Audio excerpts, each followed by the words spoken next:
What's going on, friends? It's Anton Daniels, and I got to have a conversation with you guys about Teach Henley because you see how the sun is hitting me? This is no finesse, no makeup, no filters, no none of that. This is 100% Teach Henley.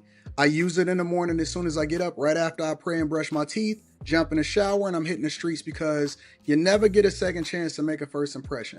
So even though they're giving you 40% off your first order, 20% off for life, even though you may get a free gift, forget all that, right? Because we would do this even if it was full price because it's worth that much. I'm in the streets, I'm kicking it with people, and I see Dusties everywhere.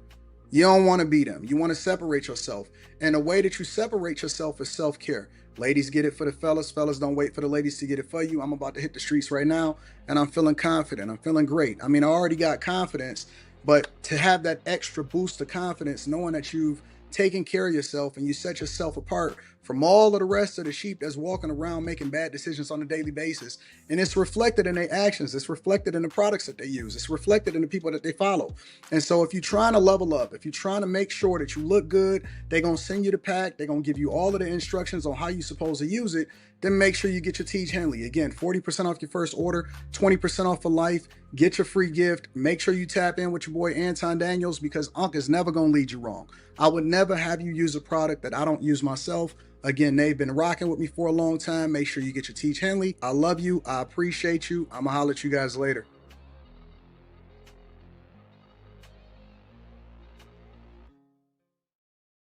What's going on is Anton from AntonDaniels.com. I appreciate y'all for continuing to rock with me.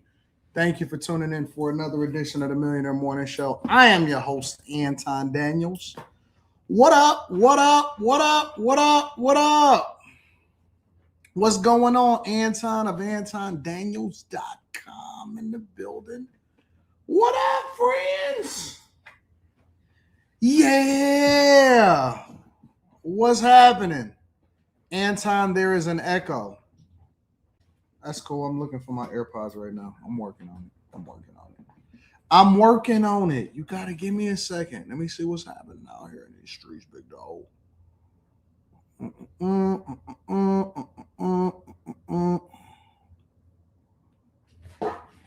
Thank you, K. Cooper. I appreciate that. Thank you. There it is. There it is.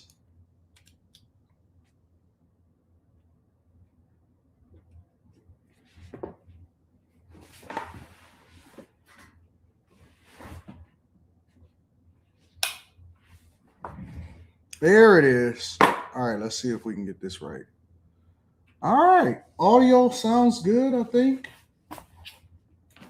Audio sounds good. The people in the building, Chicago Bulls colored bag chaser hat. I like to say Detroit Red Wings colored bag chaser hat. What's up, family? Kel G says, enjoyed Stock Club last night. Very, very informative. Boy, let me tell y'all something. And this is the honest to God truth. I'm not trying to sell you. I'm trying to tell you that we worked last night. All right? We worked last night.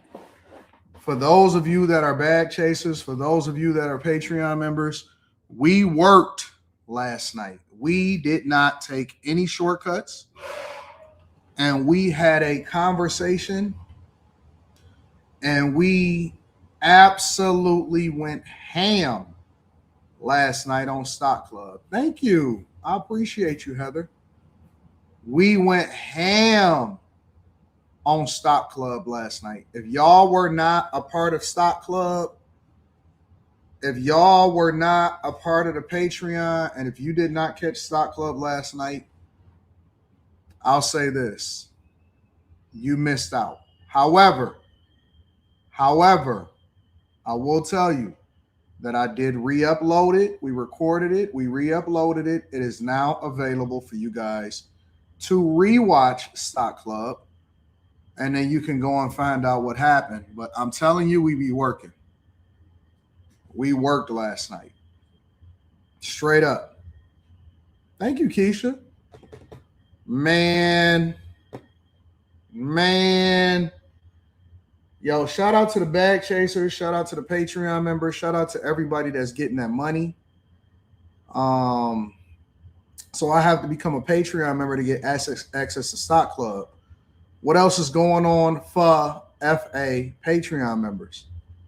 Nothing much. Just us doing what we do. Just us doing what we do. V. Nicole says Stock Club was amazing, my friend. I am so grateful for everything I have learned over the last year. You are the best. Man, listen. Man, listen. If you know, you know. If you're getting it, you're getting it. And it's unfortunate for the people that get left out. It's unfortunate for the people that get left out. You have to master the art of being able to take off your sweatshirts and hoodies without it messing up your glasses or your hat. I'll say that also. All right? You have to master the ability to take off your sweatshirts and hoodies without V. Nicole on my neck. She says, you looking fine. I know, it's crazy. My boxolitis is starting to flare up too. So if you give me too many compliments,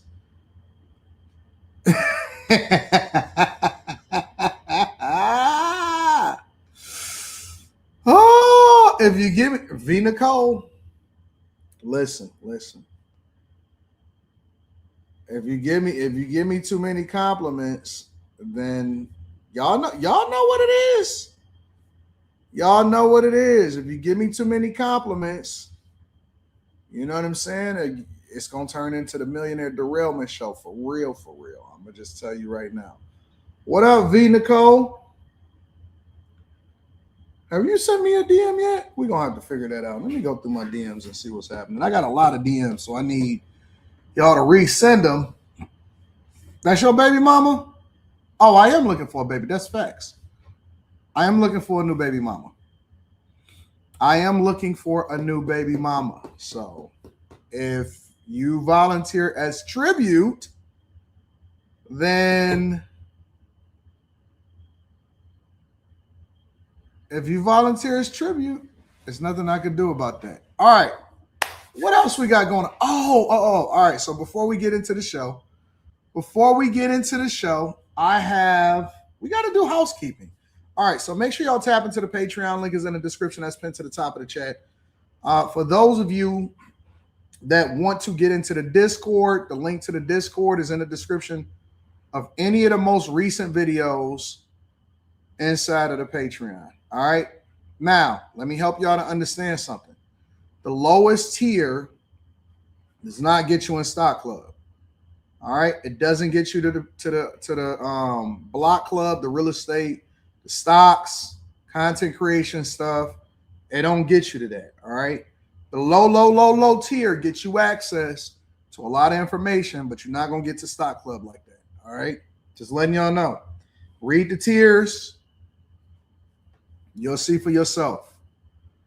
All right. So now that we got that out the way, for those of y'all that missed it, that's already in it, you can go ahead and rewatch it. It's up there for y'all. For those of y'all that want the extra information, join the Discord. The link to the Discord is in the description of Stock Club. What else? What else we talk? Oh, all right. So changes is going to happen on the Room 9 channel. Changes is going to happen on the Room 9 channel. What changes should you look forward to?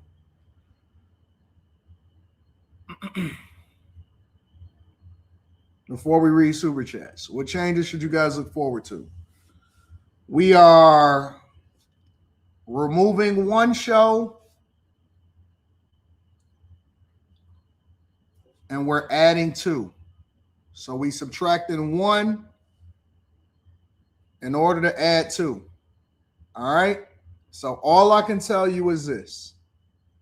It's going to be crazy. I'm bringing back a version of Fight Club. It's not going to be the same iteration of what y'all remember it to be. It's going to be different. It's going to be way different. I'm bringing back a version of Fight Club.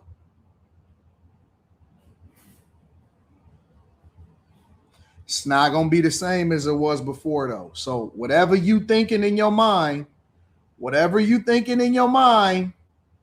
you're off. I'm telling you, you're way off. You're going to be way, way off.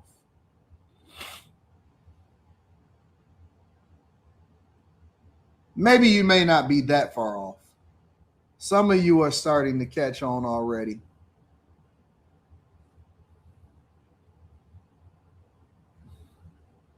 I am bringing back a rebranded version of Fight Club.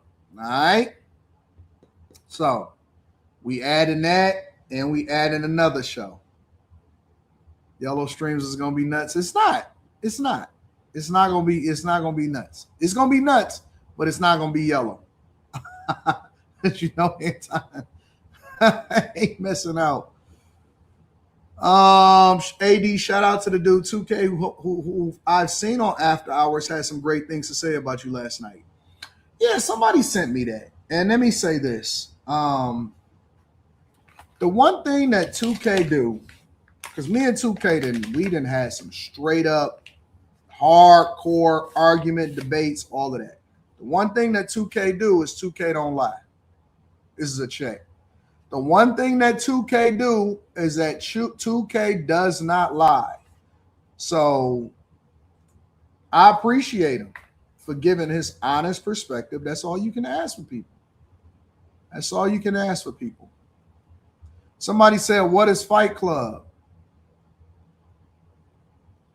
Fight Club was a show that was created on my channel, on the Room 9 channel. The Room 9 channel used to be called Fight Club. And it used to be all weekend. So it was like a marathon show.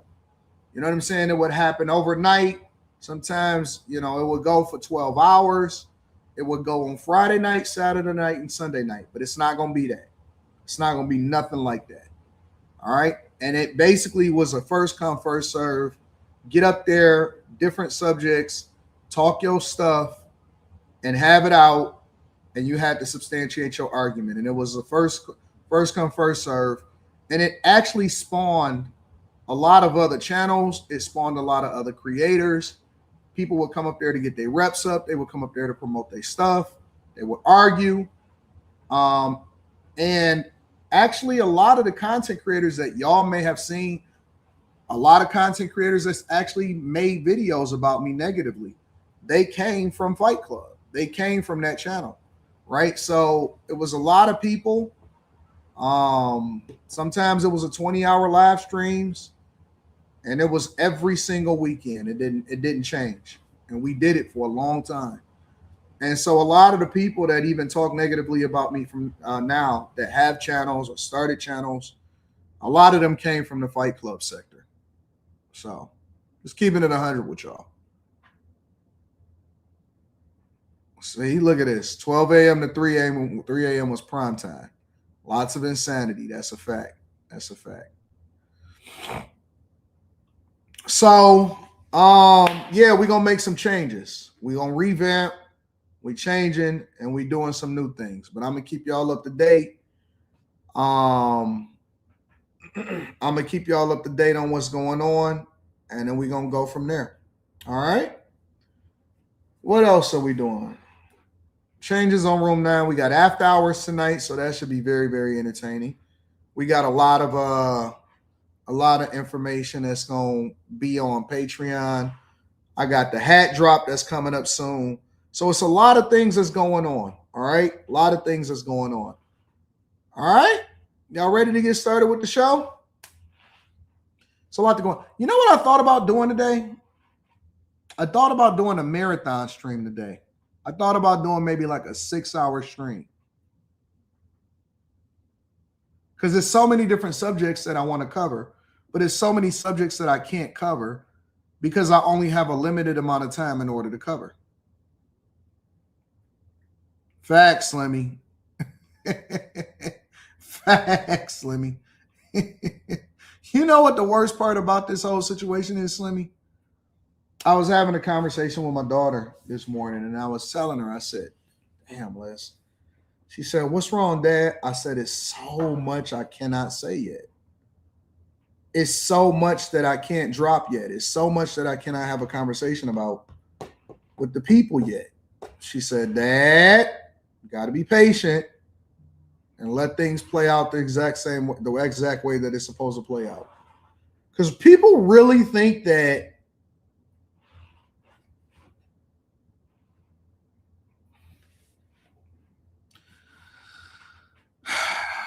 appreciate you too, Slimmy. I'm gonna just leave it at that. Danielis, always learning, says, thank you for the show. Hope Room 9 did some work. Shout out to y'all. Angry man calls Ilhan banana rice boat lady. Jesus, Lord have mercy.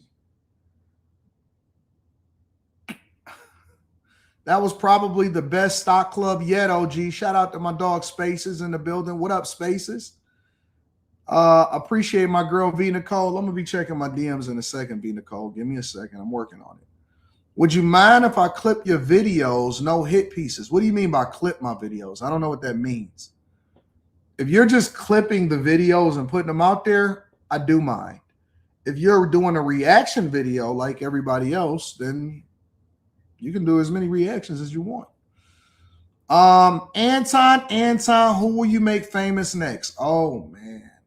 I got a list. I'm checking it twice, but I have to be patient and I have to be nice.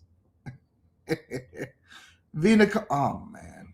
Girl, let me stop. Derail, oh yeah, says Jesse V. What up, Jesse V? Amy Alamo says, good morning, Anton. Thank you for last night. So much information. I'm definitely going to check out ASML. Have you posted the Bag Chaser hat link yet? Have you looked into Cam Higsby infiltration of protesters' signal chats? I have. And I'm going to be posting a link as soon as me and Slimmy get the go-ahead. I'm going to be posting a link, Amy, and I'm glad that you enjoyed Stock Club last night. Chris Monroe says, excellent Stock Club yesterday, AD. They are already calling a new Alex Pretti video AI, even though there are videos from multiple angles. Oh, we about to get right into that. William Stewart says, this is for the gems that you've been dropping, especially in the Patreon. Thank you, William. I really do appreciate every single person that holds me down, every single person that contributes into the platform. I don't ask for super chats. I don't require for super chats. I don't do any of that. I'm just thankful that you guys support the platform. I really am. I need to turn the heat up. Thank you, William Stewart, and I'm glad that you're enjoying Stock Club. Let me get to some of these cash apps. I'll bring it back from the bottom of the map. Whoa, day.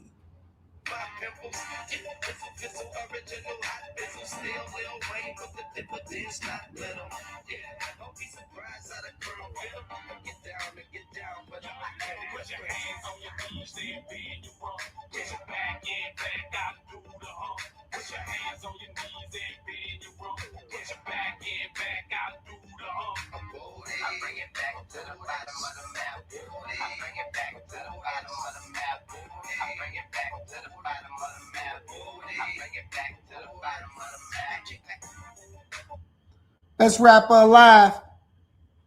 Spencer Campbell says, Patreon yesterday was one of your best. Shout out to my dog, Spencer Campbell, on Cash App. That's what I was listening to on the way into the studio today. Awarded.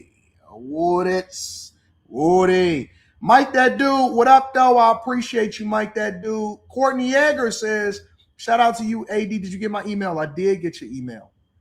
Let me ask y'all a question before we deep dive into the show. Let me ask y'all, why are people, let me get my stuff ready so we can get into the show. Here, let me go and turn on my heat. But let me ask y'all this question. I got a text message today. Not a text message. I seen a comment on one of my videos today. And in the comment on one of my videos, The guy said, that's why we took you down. That's why black people and black culture took you down. That's why they defeated you. That's what they said. What constitutes defeat? What makes people think? Where did they get that from? Shout out to T Mac 77095 on Cash App. I appreciate y'all. Shout out to you. I appreciate you for supporting the platform. When did I get defeated? Who took me down?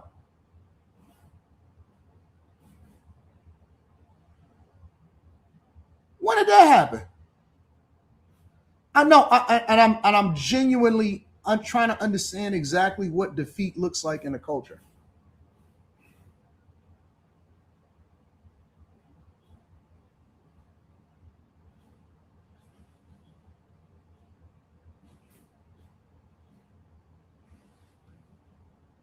January, I am on track to have my best month ever on YouTube.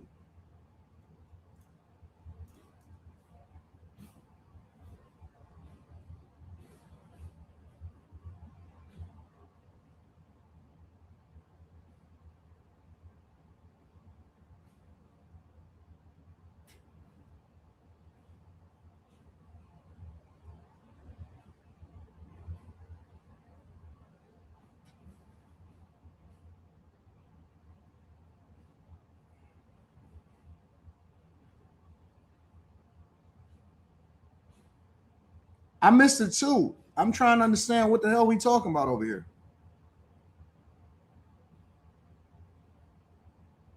Oh, I lost a subscriber.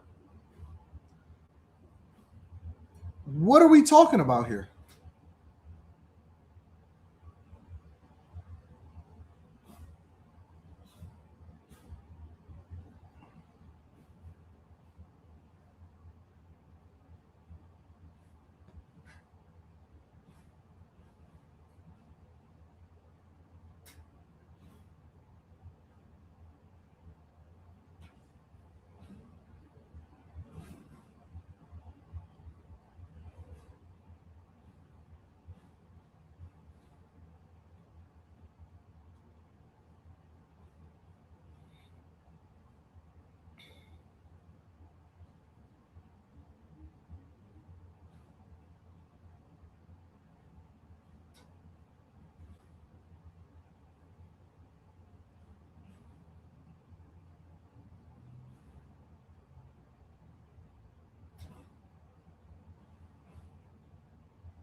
I'm trying to listen.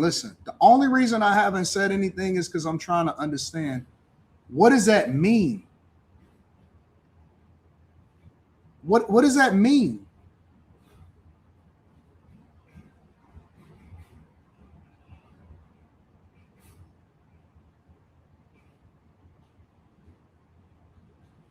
Don't worry about it. We'll get there.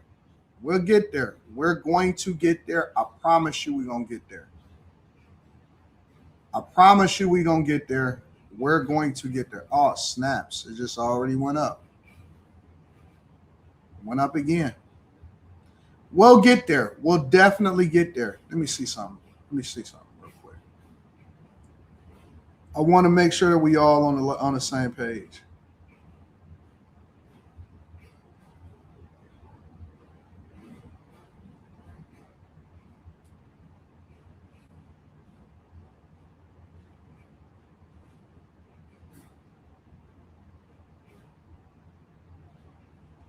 Because I'm trying to understand, what does it mean? And this is a genuine question. There's nothing to justify. The numbers is the numbers. Men lie, women lie, the numbers don't.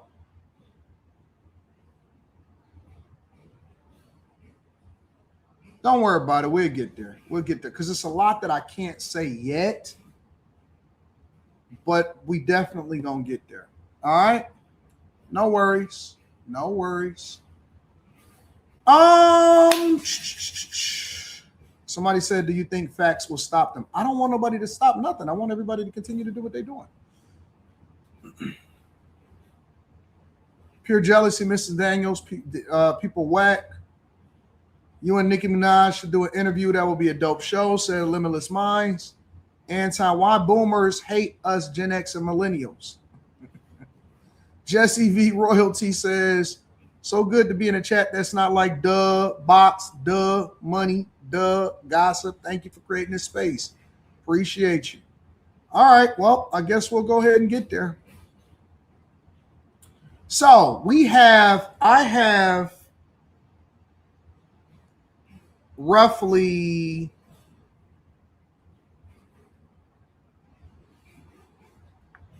I got like 12 different subjects that I can pick through. So I guess the first thing that we should pick through is we should go to the Alex Pretti videos, right? I think we should start there. Tap in, tune in, log in, make sure that y'all all set and ready to go over the next 3 hours. We are about to take off, all right? All right, let's get to it. They said Nicki Minaj pulled up into the White House. We'll talk about that too. This is a moment the news movement filmed on January 13th in Minneapolis, showing a man who appears to be Alex Pretti. Why isn't there any audio on this video? Share of the footage and review. Wagner's here with more. Is it me or is the audio missing from this video? Give me a second. Let me see something.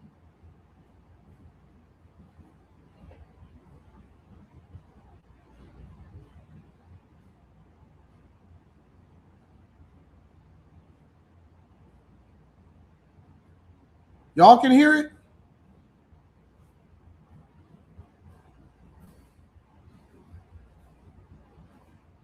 More of that new video.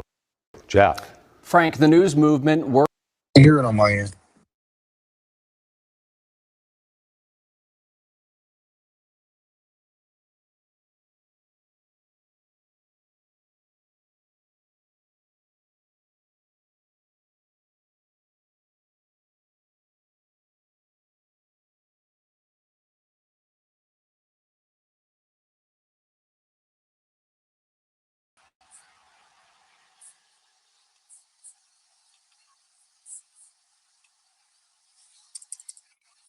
All right. That was on my end. You're right. That was on my end. All right. Let me go ahead and get to it. I got the audio right now.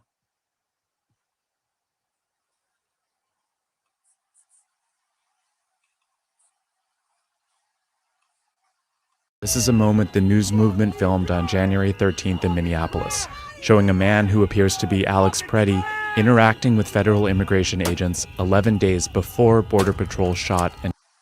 This nigga's a demon. This is a demon. And so when y'all go and pick y'all hero, y'all gotta find somebody that's better to be a hero.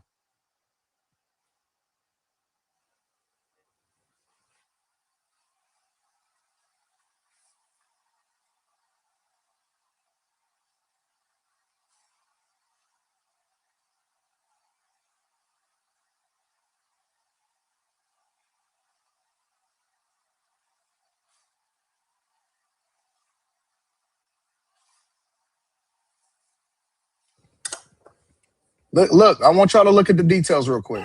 This is a moment the news movement filmed on January 13th in Minneapolis, showing a man... He spit on somebody. Did you just see this nigga spit on an ICE agent? Look. Showing a man who... This is 11 days before he had a second run-in with ICE agents over in Minneapolis. He just spit on somebody. He spit on an ICE agent, bro. What we talking about? This is a moment the news movement filmed on January 13th in Minneapolis, showing a man who appears to...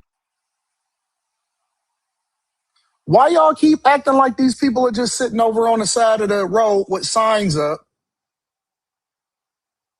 With signs, because honestly, when you see this type of action and you see this type of behavior, I have to ask myself, what if he was still alive and this footage got out and they was able to identify him, would he still have his same job? Because we live in a culture where when you get found out for doing certain things and they see you spitting on somebody and you kicking ICE agent cars and stuff like that, would he still have a job as an ICU nurse, or would he have been fired? I have to ask myself the question, because now all of it is starting to come to the light, right? We only got the footage of what happened when he was carrying his his gun or whatever, and people were saying, oh my God, I can't believe it. And we gonna have this conversation on After Hours too. Don't worry about it. You know I'm gonna bring it up on After Hours because it was a lot of conversations and a lot of opinions from me and my friends. Would he have still had a job if they were identifying these people that was out there assaulting ICE officers, fake protesting, impeding their investigations, spitting on people, kicking cars, kicking lights out? Would he have still had a job? And these people feel emboldened. Here's the real question, because this is the footage that they were able to acquire because they had been contacted to go out there and document what was happening in Minneapolis. Here's another question that we need to ask ourselves. How many other incidents that wasn't recorded, that's not on camera, that they didn't capture? Because this is just what we know. How many other instances was he doing stuff and he wasn't on camera? This is a moment the news movement filmed on January 13th in Minneapolis, showing a man who appears to be Alex Pretti interacting with federal immigration agents 11 days before Border Patrol shot and killed him. Our footage was analyzed by the BBC, whose facial recognition technology confirmed his identity to a 97% degree of accuracy. On the morning of January... You see the level that, you see the way that he's resisting? You see how he fight ICE agents? You see him kicking fucking vehicles and kicking the lights out? January 13th, our team received a tip that federal agents were blocking a street at the corner of East 36 and Park Avenue in Minneapolis. We arrived around 10:15 a.m. We saw observers shouting at the agents as they walked back to their vehicles. When they started driving away, the man kicked their taillight. An agent then got out of the vehicle, grabbed him, and pushed him to the ground.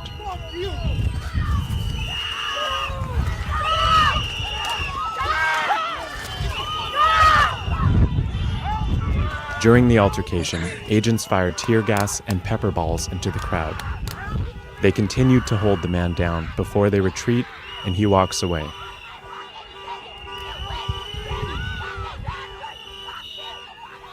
The man in our footage is wearing a similar outfit to what Pretti was wearing on the day he was killed. What appears to be a gun is also visible above his waistband. These people are out of their mind. These people are out of their fucking minds. Straight up, bro. They are out of their mind. And they let him go. And they let him go. They let him go and let him go to live another day. Look at how these demons, these are straight up demons. Look at these white people, liberal white people, demons going And he crazy. walks away. Listen to him. The man in our These people are out of their minds, bro. Out of their minds. They out there out of control. Ain't nothing peaceful about it. They ain't got no clothes on. This is literally demons, bro. These are real life demons. They don't get cold. They fighting. They inciting violence. They assaulting federal officers. Man, this is crazy, footage is bro. wearing a similar outfit to what Pretti was wearing on the day Bro, that's all demonic activity, bro. All demonic he was activity. killed. What appears to be a gun is also visible above He got a gun in his, and he got a pistol. And he got a pistol. his waistband.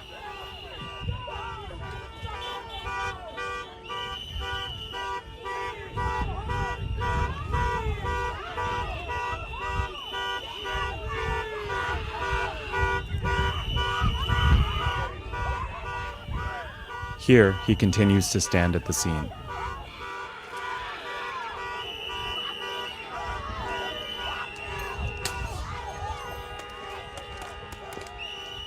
On the day he was killed, the Department of Homeland Security claims Pretti, a 37-year-old ICU nurse, approached officers holding a handgun. That claim has been contradicted by analysis of bystander videos from multiple news investigations, which conclude That man is out of control, bro. That man is out of control. And anybody that says otherwise, because see, this is why I like to get all of the footage and like to get all of the insight before I say yay or nay fully. I like to get all of the footage of what's happening in these riots, is what's happening in these protests, and then I can make a more informed decision. But based off of what I'm seeing right now, man, these people is crazy, bro. And the reason why they feel more compelled every single day, because that's what demons do. When you let them continue to do stuff, they feel more compelled to continuing to do it. Nope. He said, how can you not call it for BS? I call it exactly how I see it, but I'm objective, and I try to make sure that I look at it from every angle. I try to look at it and get all of the insight, and then I make an informed decision. I'm not going to jump to it. Because you're talking about life and death here.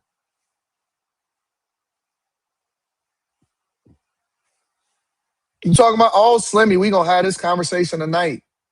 Oh, we going to have this conversation tonight. concluded that Pretti was holding a phone, not a gun, when he was pinned to the street.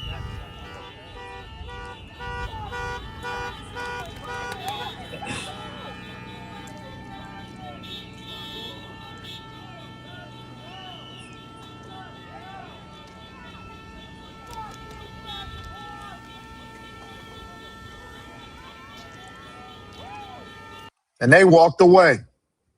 Let them breathe. Walked away. Didn't even arrest him. He won that in his mind, and then he fucked around and found out because he wasn't going to stop.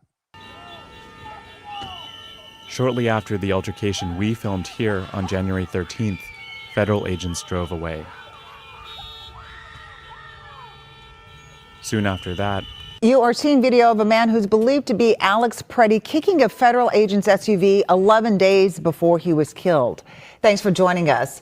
An organization named the News Movement captured the incident on camera. This evening, a Homeland Security official says they're aware of the footage and reviewing it. Our Jeff Wagner's here with more of that new video. Jeff. Frank, the News Movement worked with the BBC, who used facial recognition technology to match Pretti's identity to a 97% degree of accuracy. And then our national confirmed team took a look at it too. TNM was in town shooting a documentary on ICE activity in Minneapolis. They say they got a tip that ICE was blocking the road near East 36th Street and Park Avenue, just a few blocks away from where Renee Good was killed. In the video, the man resembling Pretti appears to spit at the SUV filled with federal agents and yells expletives. He then kicks out the taillight. That's when agents get out and take him down to the pavement. During the scrum, federal agents fire tear gas and pepper balls into the crowd. Take a listen.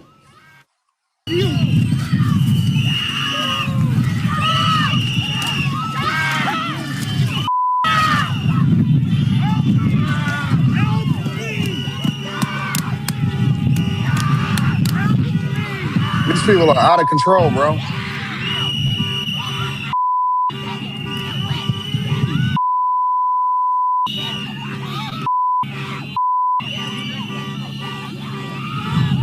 These people is crazy. After nearly 30 seconds, the man is released, and you can see what appears to be a gun in a holster on his hip. His outfit also looks similar to what Pretti was wearing the day he was killed. He sticks around as the camera person retreats while tear gas fills the air. The ICE agents would soon drive away. Important to note here, we don't know what happened before this video started. CBS is still working to confirm a report from CNN that Pretti broke a rib during that encounter. As for the shooting that killed him, Homeland Security today confirmed the two agents who opened fire were placed on leave, Frank. And we don't know if he was detained after that incident or at the time or just for moments. I guess those are still questions that need to be answered. Okay. That's crazy. Dog, he out of control. In every way, shape, or form, is no way that anybody could sit there and justify all of these liberal white people out here that ain't got shit better to do. It's the middle of the week. It's the middle of the week. In the daytime. Y'all ain't got nothing better to do. You ain't got no jobs. You ain't got no kids. You don't got no husbands. You don't got no wives. You don't have no snow to shovel. It's nothing for you to do except for go out there and track down ICE agents on the internet and then go out there and kick the fucking lights out of the cars. I was running late to the studio today. And I said, you know what? I can make it. I think I can go past this light. I look left. I look right. I ain't never seen more police officers in downtown Detroit than I done seen this morning. It seemed like every light that I thought about running this morning, I seen a cop on the other end at the light. I seen one. I started to make it, and I seen one that said Homeland Security going down the street. And then I tried to do another one, and then I seen the one with the no identity, all black joint with the cruiser with just the lights on top, the one that they just flick you off. You never knew that they was there. I said, man, let me just go ahead and sit down. I get there when I get there. I get there when I get there. I don't even want to test it. I don't even want to think about it, bro. Because then I'm going to really make myself late. So I could wait for an extra 20 seconds. I could wait for an extra 20 seconds for the light to change. Or I could risk it all. And knowing my luck, woo!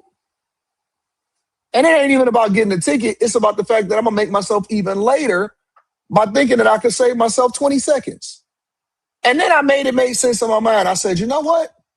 The next light after this light ain't going to change because they all in sync. So even if I run this light, I'm going to have to stop at the next light. And so unless I'm committed to running all of these lights, I'm still going to be making it there at the same time. I said, I'm going to just chill. I'm not interested. I'm slow motion. You know what I'm saying?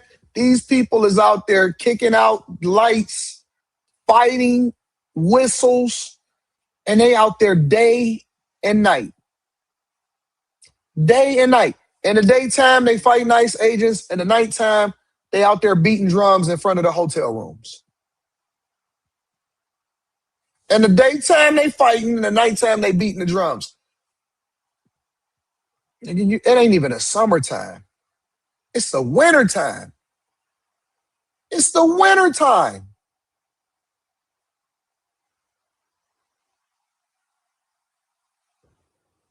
You gotta be you a different type of crackhead to be out there protesting and fighting ICE agents in the wintertime and being willing to go to jail and catch charges.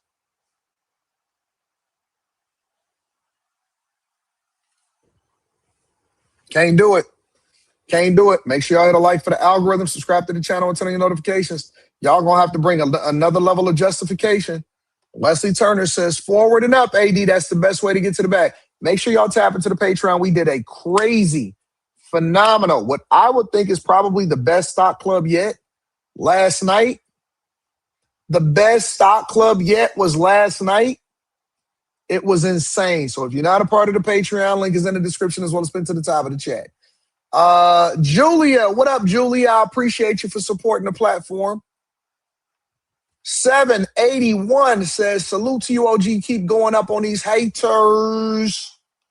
Inspector 1976 says, you should bring up Myron to talk about the Pretti case. I did on the last after hours. Y'all didn't catch the last after hours on Tuesday? It was too busy gossiping. I get it. South 343 Music says they are insane trying to protest for illegal immigrants. Son of the Sun says, I made a YouTube video on this. He was killed because he thought he had white privilege. Chris Monroe says, be careful choosing your heroes. Alex Pretti, we not rolling. TS Car Wash and Detail Service says, thoughts on Ray J's health situation. God bless him. That shit catch up to you, all of that stress. TS Car Wash and Detail Service says, Gervonta Davis got caught. I'm about to get into it right now. Sometime, like in the Bible, a choice second defines all. Shout out to you. AR is back, says 80 told the traffic light, you got it. You got it. I'm chilling. Thoughts on Bill Belichick's Hall of Fame first ballot rejection? I think that I was watching that yesterday. I think that that's disrespectful. It is absolutely, positively disrespectful that Bill Belichick, who got six rings as an NFL coach, 2 more as a defensive coordinator, 8 rings in total, one of the most winningest coaches in NFL history, did not get in on first ballot Hall of Fame because people are bitter. And it's so funny because even if you wanted to hold against him and say, well, what about Deflategate or what about all of this? The next season, they came back and they went 16, 17-0 and made it right back to the Super Bowl. Nah. But listen. If he didn't get in first ballot, first entry, I have no respect for sports. I already believe that sports is rigged anyway.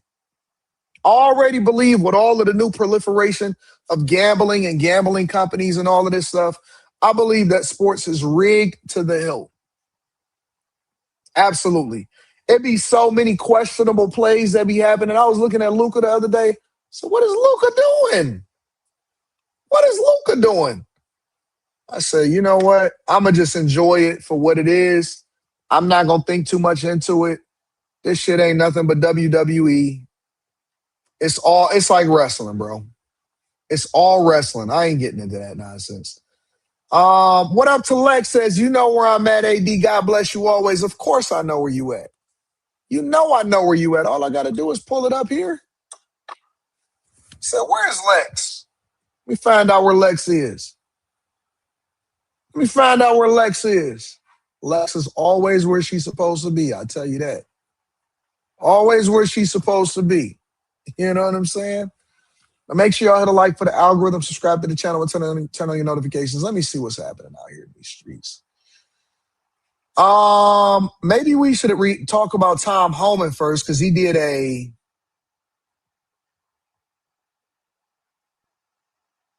press conference.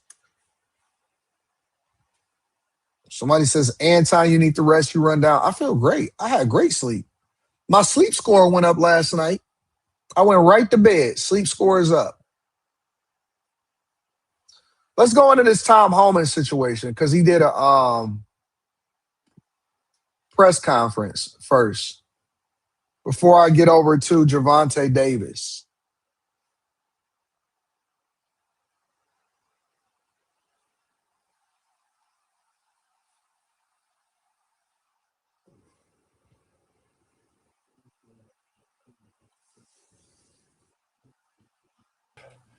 But my chief of staff did put some stuff down here in writing just to make sure I don't miss anything. So I'm going to be reading a little bit, and then we're going to open up for questions. President of the United States called me Monday morning and asked me to deploy here. Got here Monday evening, and I'm staying till the problem's gone. But we've made a lot of progress in the last 3 days. Marcos Charles, he's running ICE operations here. Rodney Scott, Commissioner of Customs and Border Protection, standing here beside me. Good morning, I'm Tom Homan, on the Border Czar for President Trump. I'm here on behalf of the President, along with U.S. Commissioner of U.S. Customs and Border Protection, Rodney Scott, and Marcos Charles, who's leading the enforcement. Shout out to Marlo Reed. I've been on the ground since Monday to regain law and order in the city beloved by many and work together to remove threats from the community.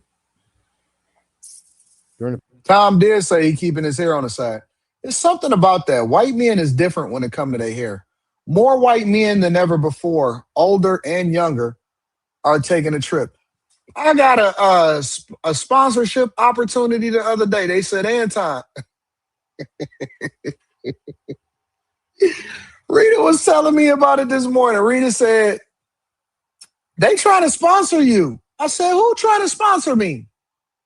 She said, the hair people. I said, y'all trying to not only make me I'm not only a client, but I'm the president. I'm not only the president, but I'm a client of the organization. Did y'all ever used to look at those? It was a Rogaine commercial back in the day. And the Rogaine commercial would say, I'm not only a president, I'm a client also. No, they trying to sponsor me to get my hair done. To give me some hair back. White men are now starting to take make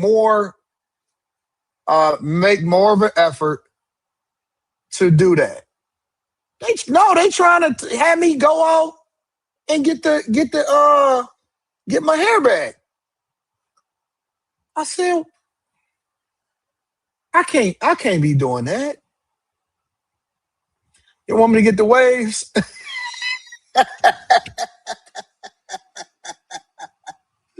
Ah! Oh, I'm telling you the truth. I'm keeping it 100 with you. You don't believe me. You don't believe me. You know me. I like to pull it up. Pull up the receipts.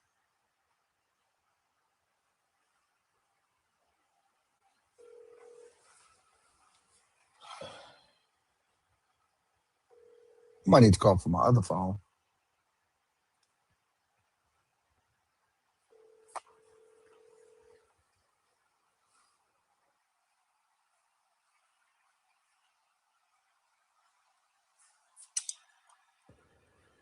They said they got new sponsorship opportunities. I said, what you got? First thing that they brought to me. So it's this company, right? They want to do they want to get you some hair. Hey Rita, I'm on a live stream. What's going on? So what was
I was asking y'all if y'all could hear me, but apparently y'all couldn't. Let me share that. Rita, what was the sponsorship? Hold on, let me get this right. Can you hear me, Rita? Yep, I'm here. All right. What was the sponsorship that you said, the first sponsorship you called me with this morning? About the one out of town? Yeah. You don't have to just say what the sponsorship was. A hair transplant.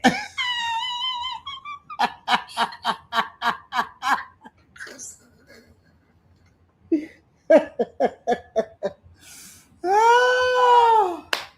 And what was your thoughts on it? What was you trying to tell me to do? I think you should do it.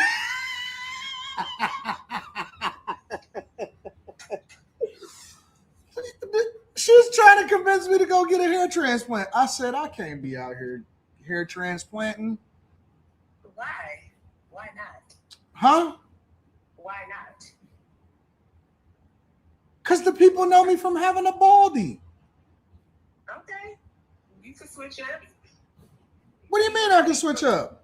People know me from having a pixie cut. Now I got braids. You can change. I can't do it. I can't do it. I can't be out here looking crazy. I know a few people who've done it. Well, one person had done it, and I don't know. I didn't see them doing the healing phase. I don't know what that was like. But the healing phase is crazy. You seen all of them scabs? Yeah, I think you could wear a hat though. You can't wear a hat through the healing phase. Why can't you?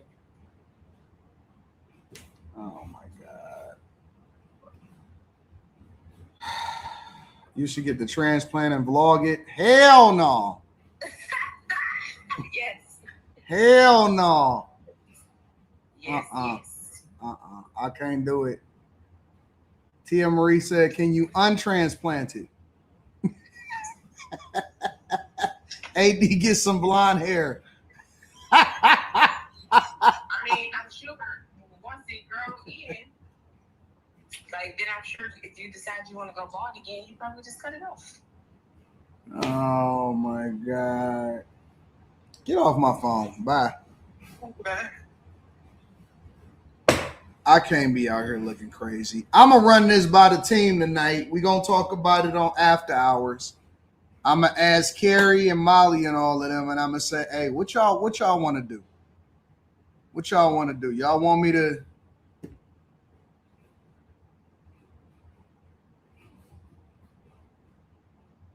What y'all want me to do? I don't know. Let me see when the last time I had hair. Let me figure it out.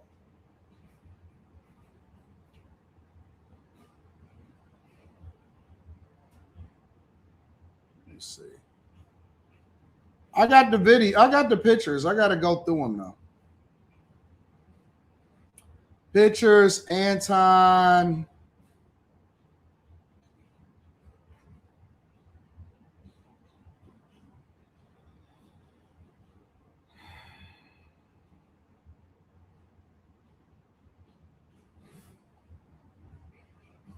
It's crazy. I don't even want to share some of these pictures with y'all.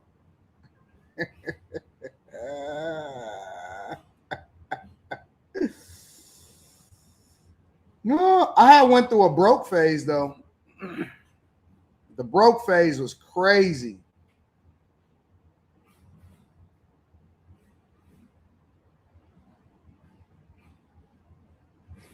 And the broke phase is when you was in the process also of losing your hair.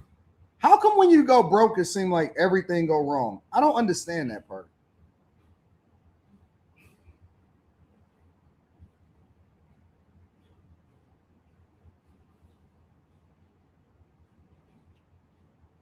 I don't understand that part. Why is it that when you go broke,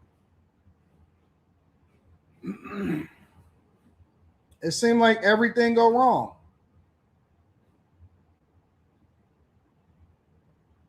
I was out here looking crazy. In that go-between phase where you're about to lose it because you are here suffering.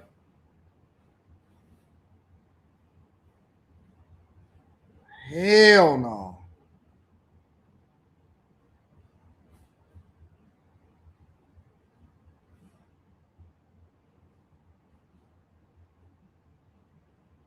That's when I was turning into Unk.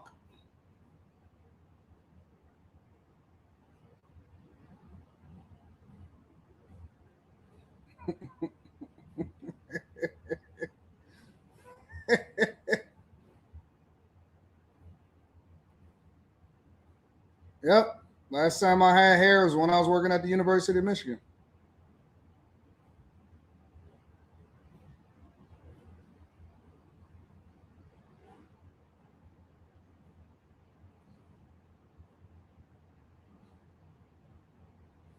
I had to be on my best behavior. So last time that I had hair, I had to be on my best behavior.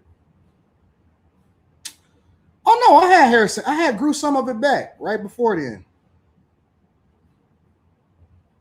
I don't know. I don't know.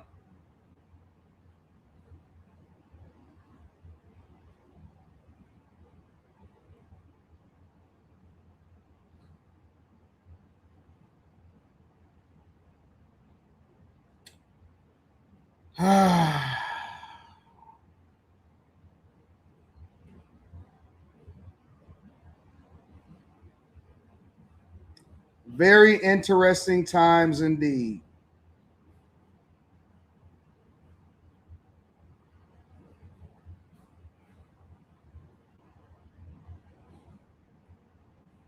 Oh, here's some hair.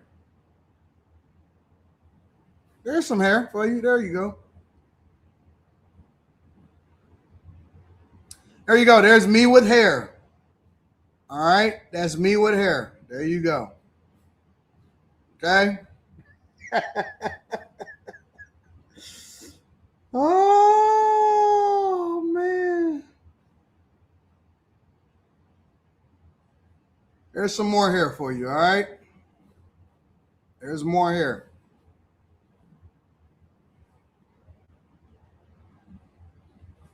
There you go. All right. Time with hair. All right.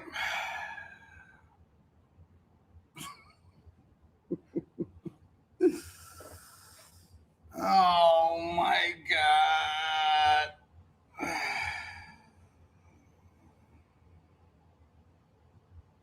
I got 1,000 pictures. I got 1,000 pictures. You're not used to Anton with hair? Yeah, that's me with hair. Let me see if I can find another one for you.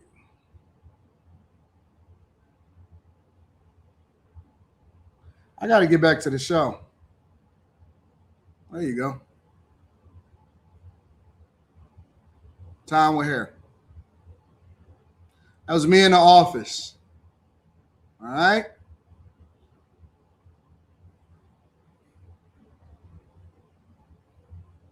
Damn, that's a lot of pictures.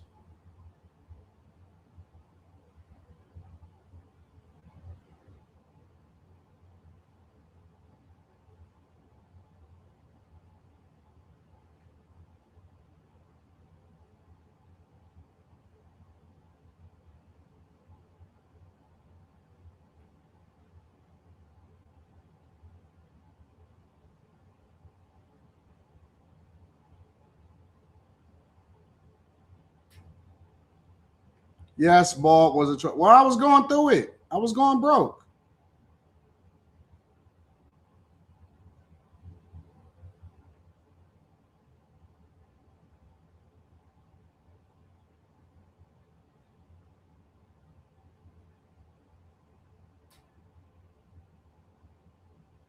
There you go. That's what happened when you go broke. You go through it. Life be kicking ass, taking names.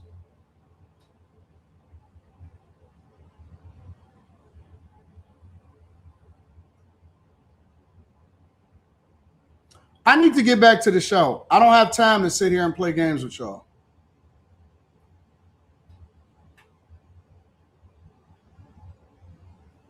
There you go. More hair for you. All right. There you go. All right. Let's get back to the show. Tom Homan. The past administration will all remember more than 10 million illegal aliens entered this nation. Somebody said baldness has nothing to do with brokenness. It absolutely does. It absolutely does. Safety threats. We can't remember over 2 million known gotaways. The audio is too low on this shit. Let's go over to something else. Let's go over to Gervonta Davis.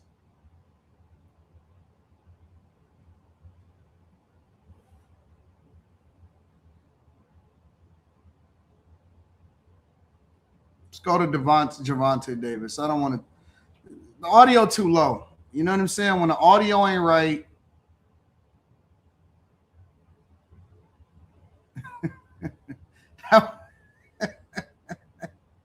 Anton short hair from the 70s. Oh.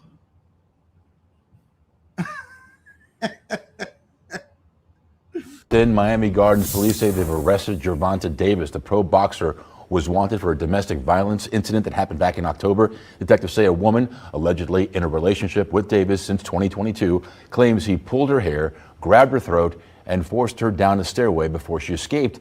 U.S. Marshals helped take Davis into custody earlier today in Miami. He'll be charged with battery, false imprisonment, and attempted kidnapping. No man units. We're not doing no man units over here. That's out of pocket. That's out of pocket.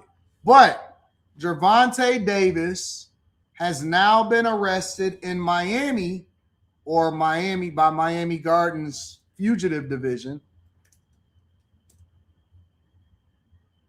As a result, finally arrested. Do they got a video? Oh, that's what the cops say. According to TMZ Sports, this is the mugshot. Let me share this with y'all.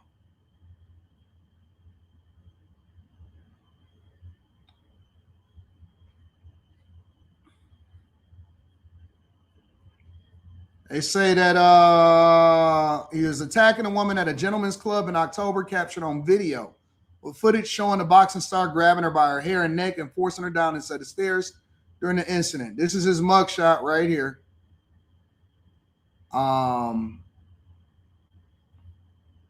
Gotta leave that street shit alone, man. Gotta leave that hood stuff alone. It ain't never gonna work out for you that way. Turning now to an alarming arrest. Boxer Gervonta Davis is now in trouble with the law once again. Authorities issuing a warrant for his arrest today. And the well-known boxer is facing domestic violence charges involving a former girlfriend. And Local 10's Roy Ramos live in Miami Gardens with more on what we know so far. Roy? Calvin and Nicole, investigators say that the victim tells them she was not involved in a relationship with Davis at the time that this all allegedly happened, but did show up to the Miami Gardens Police Department with injuries after she claims that Davis abused her. An arrest warrant has been issued for Gervonta Bryant Davis. Professional boxer Gervonta Tank Davis once again finding himself on the wrong side of the law and once again on charges that stem from an alleged domestic violence incident. Battery, false imprisonment, and attempted kidnapping. Miami Gardens police said it was October 29th, a woman claiming to be involved in an intimate relationship with Davis since 2022. Battery, false imprisonment, and attempted kidnapping. This is what they do to people in real life. Now, let me first say that I do not, and y'all know where I stand on this, I never advocate for anybody to go to jail. So I'm going to wait until the actual evidence comes out before I actually condemn you. Right? But let me say this, though.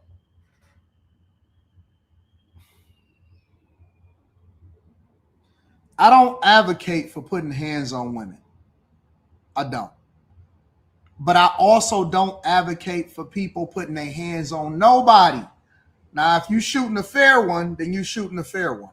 But I don't ever advocate for people to put their hands on somebody. The only time that I ever say that a man should wind up giving her some equal lefts or equal rights is when you have to defend yourself and you got to let the hands go. Because I done seen some women put some hands on some men and I was like, bro, you should have fought back. You should have fought back. So if somebody is putting your life in danger or they putting hands on you, I'm not saying that you should hit a woman. I'm just saying that you have to be a lot more careful about not putting your hands on people. Nobody should put their hands on nobody. And if you can avoid it by any means necessary, keep your hands to yourself. Unless you asking to shoot a fair one, keep your hands to yourself. And if you know she not a threat, then just walk away, bro. It ain't even no thing. Forget it, bro. If you just got a point to prove, you doing too much, you doing extra, you should chill out. All right? But this is what they do. I'm going to play it again. I'm going to tell you what's waiting for you on the other side when you put your hands on people. Put your hands on a woman. That stem from an alleged domestic violence incident. Battery, false imprisonment, and attempted kidnapping. Now, what does this mean? What does this mean? Battery, false imprisonment, and attempted kidnapping. It means that if any of that is true of what he did inside of the club, she a bartender. At the time that they're going back and forth, he gets pissed. He walks in there. This ain't in the privacy of the home. This is in front of everybody with cameras.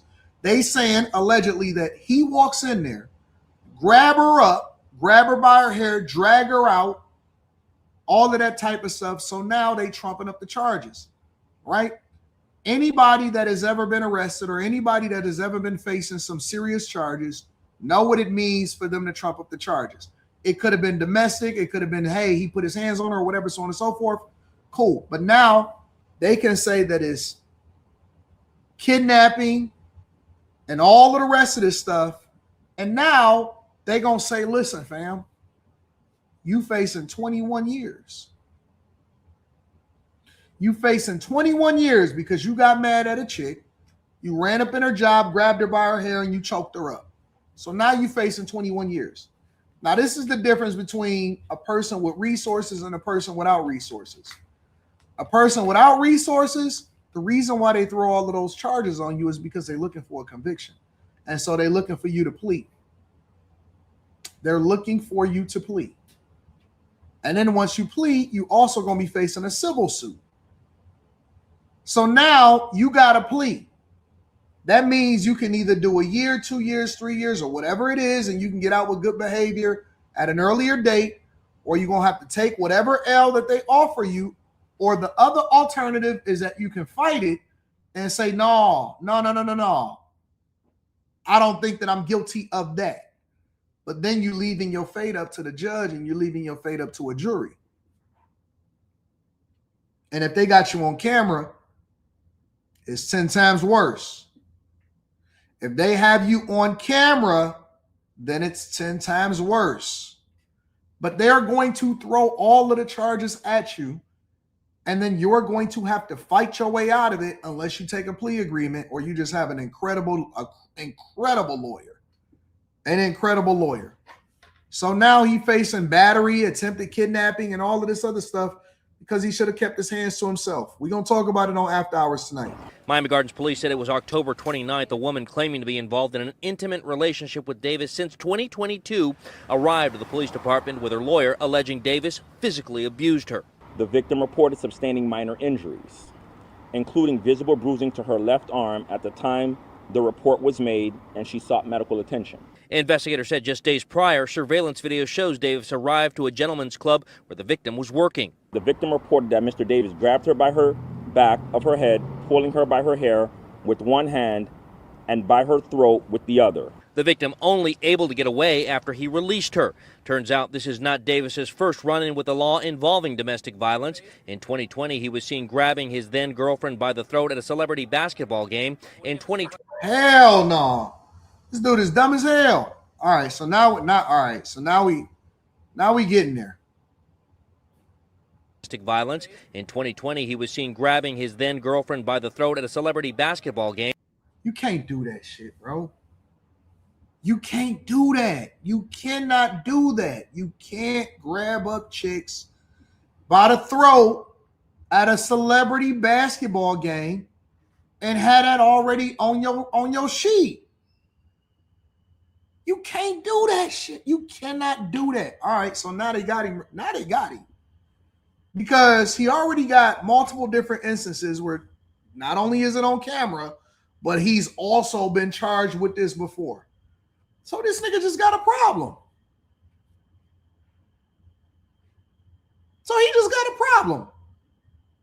Because I like to get a benefit of the doubt until you tell me, you know what I'm saying, until you tell me otherwise. So he just got a problem. All right, so if he don't have no problem with, if he ain't got no problem doing all of that in public, if he Chip the Great, if he ain't got no problem doing it in public, nigga, you know what's happening behind closed doors. If he willing to grab a chick up, get your what bitch? If he willing to grab a chick up in public, what bitch? Get your ass over here. Nigga, behind closed doors, y'all going through it. Is this what y'all be going through when y'all get with rich dudes? That ain't got no filter, that's got CTE? Listen, it's more than 2,000 people in here and growing. I know somebody getting hands and feet. I know somebody is in this chat or somebody is watching this show right now that's used to getting, bitch, I know that it's some of y'all that's used to it. And you so used to it that you think it's normal. He just feeling some type of way. This what y'all be going through? The fuck y'all got going on? Is this what they be going through?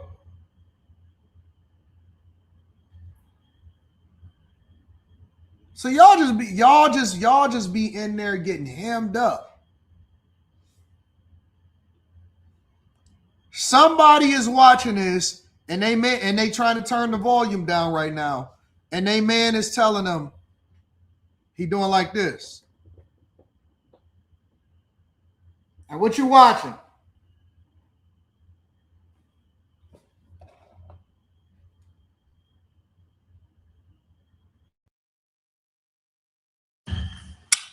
Hey, what you got going on in there?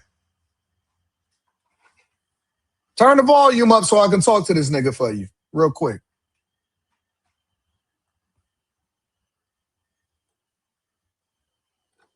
Turn the volume up. I'm going to talk to him. Nigga, you a monster. You a monster, bro. You listening in the other room, love putting your hands on people, but you wouldn't do it to a man in real life. You know what they do to men in real life? They stand the fuck down. They got to repeat themselves multiple different times because they trying to hype themselves up because they know the threat of getting that ass beat is a little bit different. You feel comfortable putting your hands on women, but y'all won't do it to a man, not in real life. They got y'all on camera doing it to women, but they don't have y'all on camera doing it to a man. Ain't never seen no hands whatsoever. And you know what the worst part about this culture is? Let me tell you how fucked up this culture is, all right? You know how fucked up this culture is? It's a lot of niggas that actually justify that shit. Of all of the things that we can stand behind, it's niggas that actually justify this bullshit. It's people that justify it. It's people that justify it.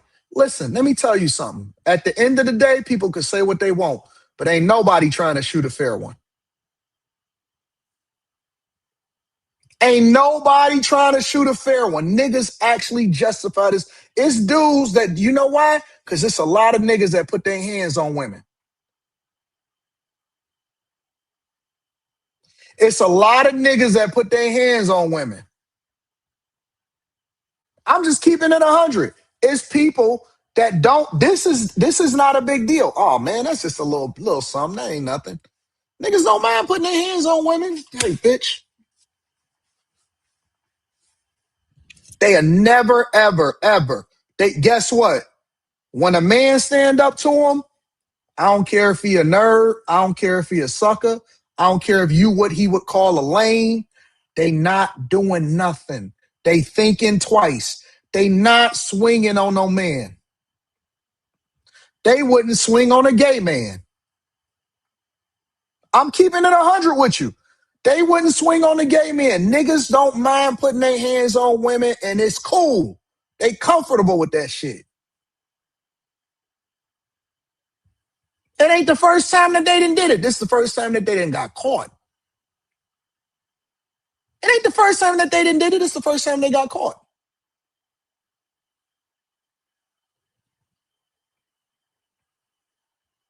And y'all standing behind this shit. Y'all hold it down, huh? I got you. I'm with you. In 2022, I was there as he bonded out of the Broward County Jail after being arrested for allegedly hitting an ex-girlfriend in the... Even the culture didn't fuck with this shit. A while ago, a long time ago, the culture didn't do they didn't go for this shit. I guess times has changed. 2026, everything goes. Faced, but most recently, in July of 2025, we were there as he bonded out of a Miami-Dade County jail after allegedly striking the mother of his child in the back of the head. Now, it's U.S. Marshals Fugitive Task Force assisting the Miami Gardens Police Department as they work to arrest Davis on new charges. And at last check, Davis still has not been arrested. He is still not in custody. That said, I have reached out to the attorney representing him to find out if they are aware of this arrest warrant and if he will turn himself in as soon as we... That's unfortunate. If he didn't do anything to this girl because his past cases don't necessarily mean that he did it in his new cases. I think that in the new case, we still have to reserve judgment, but that's fucked up. That's some fucked up shit right there. You can't do that shit, man. You can't do that. Violence. In 2020, he was seen grabbing his then girlfriend by the throat at a celebrity basketball game. Fuck what y'all talking about.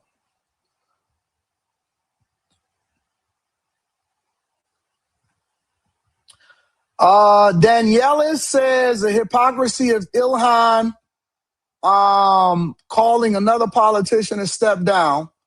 Yo, Ilhan, get out of our Jesus-blessed godly nation. Marlo Reed, what up, Marlo? What up, Marlo? Chris Kinsey says, what up, though? I appreciate you, Chris. Keisha, what up? Keisha says, Miss Stock Club bought that Metacall before it closed yesterday, though. Shout out to Keisha for getting the bag. TS Car Wash and Detail Service says, get the unit on the stream to test the lookout. Shout out to you. Let me see something. Let me write this down real quick. Realtor's calling me. 125. Philip Sadiq says, get that soul glow. Soul glow. Some of y'all is too young. Some of y'all is too young to even know about that soul glow. Just let your soul glow. Soul glow. Brian, the filmmaker, says he actually thinking about it. That's crazy. Country Boy Finesse says, check your email. You like this. All right, give me a second. What do you think about Apple integrating Gemini? I think it's a smart move because Apple is falling behind in the AR race. High Tolerance says, salute AD and the Bag Chasers. I'm tuning in on the fly. Dog, they going to have you out here looking like Creative Player with the new hair from Creative Player. TS Car Wash and Detail Service says, you look like Isaac Hayes now, so go get some waves. Don't make me go get no waves. Wigs and Wine Lounge. What up, Wigs and Wine? I'm going to have to check out your podcast. TS Car Wash and Detail Service says, that's not you in that picture. That's Kendrick Perkins. Let me get my pictures out. We'll see what the fuck is going on over here.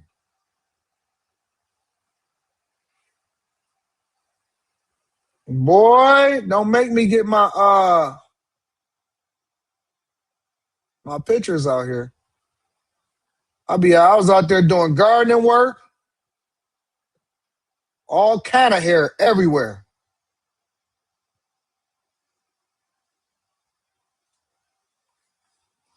Y'all didn't know I'm a gardener?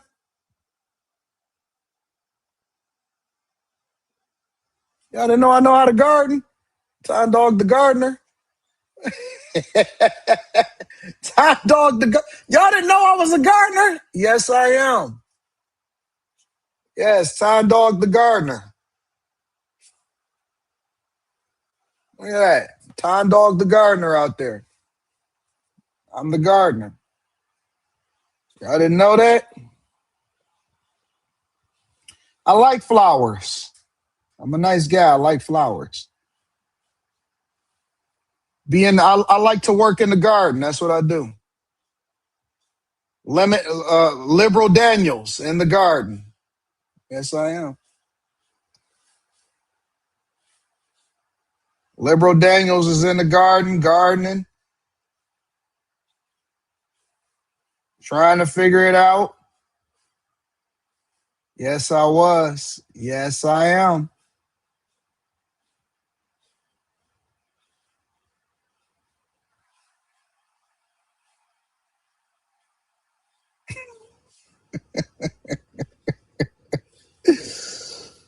Oh, that shit was so much maintenance.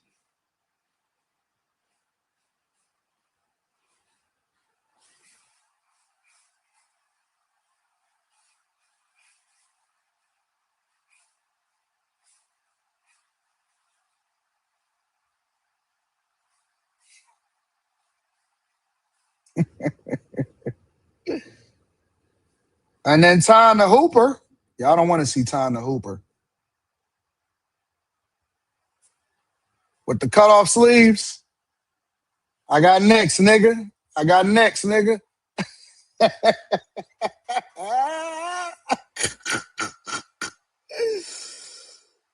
Oh, this is crazy. Looking at all of this old junk, man. This is insane.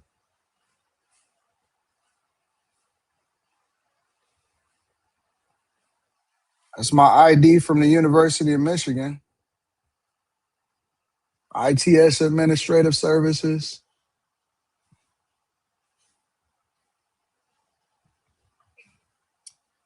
Boy, did I go through some changes and some phases in my life.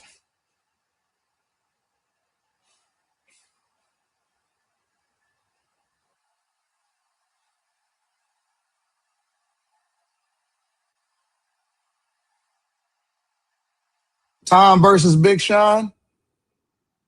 There you go. I ain't gonna show y'all that one.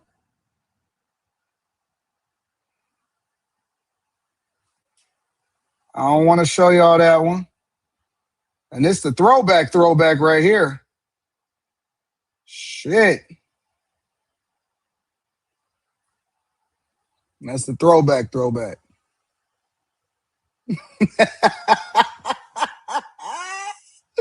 The throwback time. Oh my God. No beard with a fucking goatee. This is crazy. Let me get off of here.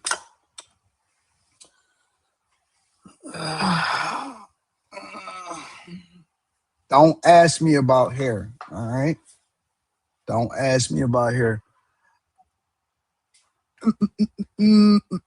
Get a man weave and break the hell no, I ain't doing no man weave. Y'all on your own. Y'all on your own. Y'all are on your own. Niggas be talking about, oh nah, you wasn't getting no hoes in high school. Nigga, I would have fucked your chick 10 times to the left. You talking about, nigga? I ran school, nigga.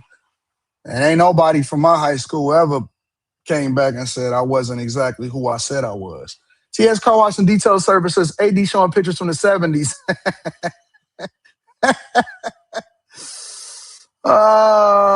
No touch, no women here outside of the bedroom. Boom. Daniela says uncontrolled anger always destroy a man's self.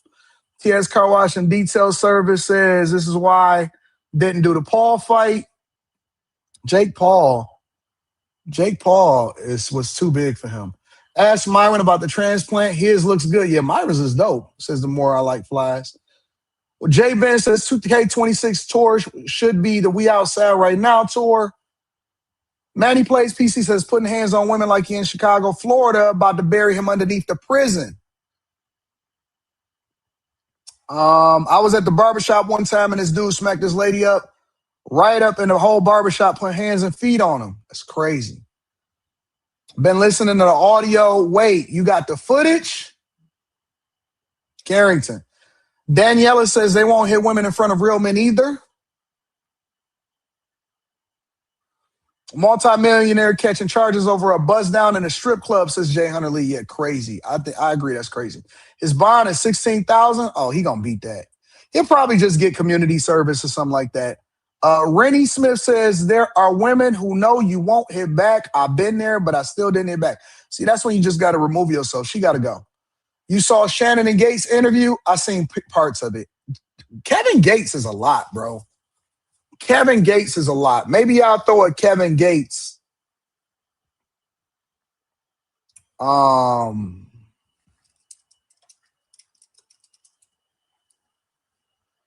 After Hours. It's a lot. Anton, I miss watching that Dancing Soul Train. AD Look Michigan, Draymond Green. Sir Not Boy Band 90s. Look Hip, Lip Man Daniels. AD audition for Above the Rim. Appreciate the Stock Club. It was amazing, says Keisha Holloman. My Thoughts Uncut says, just wanted to thank you for all that you do, AD. I don't know any multi-millionaire that gives the game to help the people get to the bag and bag chasing for life. Yeah. Make sure y'all tap into the Patreon. We did an awesome live stream. It is now available for you to restream. I re-uploaded it for y'all. I appreciate you, My Thoughts Uncut. That's why I do it, bro. That's how I do it. All right, y'all. Y'all ready to continue on with the show? What we talking about next? Let's see. We did Gervonta Davis. Damn, we only 2 subjects in? It's an hour and a half in the show.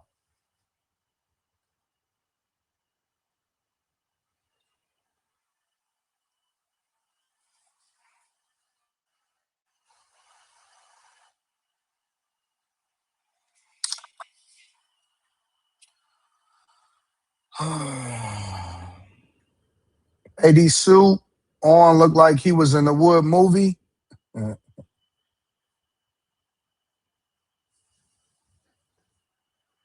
right, y'all. Let me see. What else is new? All right, we got to speed this up. We got to cover some more subjects. We up here messing around. Oh, Crimson. Damn. Greetings, Lord Anton, when you look good. Crimson, did you DM me?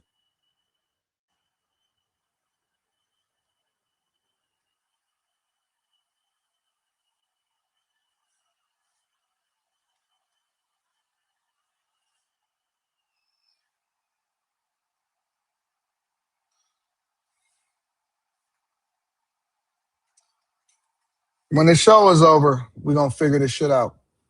We did Gervonta Davis. Ilhan Omar response to Trump. All right, so we're going to jump in and out. We're going to jump in and out. New York budget problems. Amazon layoffs. We'll get to the money later. All right, let's go to Mom Donnie. He was talking about budgets. YouTube.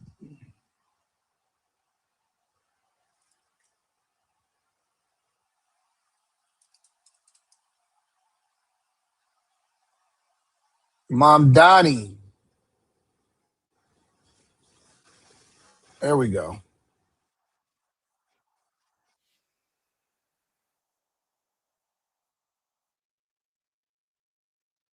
Long time about so many different issues going on with the city, but I know that you've been working on the budget, and that is one of your first priorities. And so let's go there. Absolutely. Because I know that this morning, I believe, you're planning to make some announcements about the budget. Yes. Well, first, I want to say it's a real pleasure to be on. Thank you. And today, you're right. We're going to be sharing the truth with New Yorkers that has sadly been hidden from them for far too long, which is that the prior mayoral administration has left us with a $12 billion fiscal deficit. And this is at a scale that's actually greater than what we saw here in New York City during the Great Recession. And it's something that is attributable to gross fiscal mismanagement, to a refusal to actually budget honestly and be direct with New Yorkers. And that's what we're going to actually do today. He's saying that New York is currently in a $12 billion deficit.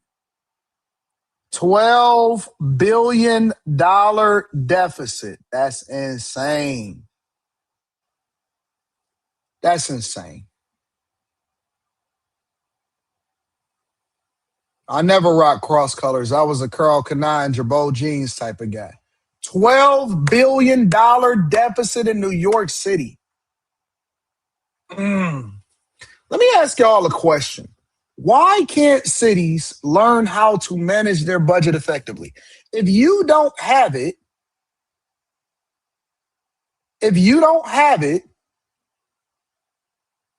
then why don't you adjust for what it is that you have? I've always been taught that budgets go as such. You can only spend what you make. You can only spend what you take in. If you have anything less than that, then you got to cut. You can't buy a car or have a car that you can't afford. You got to go within your budget. You can't live somewhere where you can't afford. You got to go within your budget. I don't understand how a city that has taxpayer dollars can run a budget deficit. It just blows my mind. I mean, I know how it works, obviously. I know that they borrow money, obviously, but it never makes no, bro, we should have had laws in place. We should have had laws in place to where you could never borrow money and you could never spend money that you don't have for any public entity, for any city, for any state. Under no circumstances can you do. Okay, you can do a special millage where people can voluntarily pay extra for whatever it is that they want to pay for, but ain't under no circumstances, no city should ever be able to spend more than what they take in. I think that that is a travesty. That should almost be a law. I was a Gucci loafer type of guy. That should be a law. Okay, so the big question is, assuming that that is the hole, how do you fix the hole? I think the first way is you actually be honest about it. And the reason that that's important is what we saw in the last year from the mayoral administration was there was a recognition about the scale of this crisis, but instead of actually being direct with New Yorkers, it was trying to shift those costs out of view. We had cash assistance, for example, where we were budgeting only for about 50% of its cost on the books, keeping about 50% of its cost off the books. The second thing is about actually making the case for how we fix structural imbalances in this city. We're talking about a $12 billion deficit that is a result of not just the fiscal mismanagement, but also the decades-long effort of then Governor Cuomo to shift costs from the state to the city. So we need to change our relationship to the state. We also need to change our relationship to the wealthiest residents and most profitable corporations here in New York City. So let's speak to that because that's something you run on, raising taxes on the wealthy in New York. How much? I know that's very popular on this program. When you look, though, at the budget and this hole you're talking about, how much do you look at this hole and say, I can solve this because there are things in here that I can cut, there's zombie programs, other things? And how much do you think it is absolutely necessary for you to raise taxes on the wealthiest? I think the scale of this crisis is one where we have to pursue all of these things. I have to show that this city government is not just serious about public goods, but also public excellence and public efficiency. And so we have to make sure every dollar that's being spent is actually being spent in a worthwhile way. I'll give you an example. The previous administration launched an AI chatbot that is basically unusable, cost the city close to $500,000, right? That's the kind of money that is going down the drain. At the same time, $12 billion of a fiscal deficit requires the kinds of increased revenue on the top 1% of New Yorkers who make $1 million a year or more, increasing their taxes by 2%. It also means that we look at the relationship between the city and the state, where New York City is the economic engine of the state, of the country. And yet, while we contribute 54.5% of the state's revenue, we only receive 40.5% in return. And if we had actually bridged that gap over the Cuomo years, we'd be talking about receiving an $8 billion additional every single year. Do you go after that money first, or do you go after the additional tax dollars on the wealthiest New Yorkers first? I think as a New Yorker, you always have to do all of the above. And so we have to both increase taxes on the wealthiest, we have to also change the relationship with the state, and we have to pursue these kinds of savings and efficiencies here in our city. Okay, speak to this, because one of the biggest issues about taxing the wealthiest New Yorkers is the possibility that they leave New York. So the top 1% of New Yorkers pay somewhere between 40 and 48% of the total revenue for New York City taxes. If a couple hundred of them are mobile and have a private plane and can leave, live in Florida and come here, 150 days a year, that's a problem. What do you do about that? I think you get back to first the facts, because capital flight is always spoken about whenever we talk about the potential of increasing taxes on the wealthy. What we've seen is that since 2021, when New York State increased taxes on the wealthiest New Yorkers, the number of millionaires actually increased in this state. And so it has to be to get back to the facts. The second thing also has to be, we are increasing revenue also to be able to increase quality of service, right? We're sitting here right now in one of the coldest stretches in New York City weather history. One of the reasons why the city could start to get back on its feet was because we had a sanitation department that was staffed by thousands of people, to the extent that we could have 2,500 workers on every 12-hour shift. That's only possible when you're actually investing in public service. I disagree 1,000% with everything that he's saying right now, because, all right, let me break this down. Your net worth has nothing to do with your income. When you say the wealthiest, wealth is calculated by net worth. It is not calculated by income. So if you're saying, okay, well, we want to increase the amount that we're taxing people based off of what you make on income, because that's the only way that they can do it. They can't do it by doing it according to your net worth. They can only do it based off of how much you generate. So, okay, so let's have this conversation, right? Let's say that you're a Mark Zuckerberg. How much do you really think that Mark Zuckerberg makes? Most millionaires in New York, because they have the most millionaires, is not based off of how much they generate, but is based off of their assets. A lot of their assets is tied up into their homes.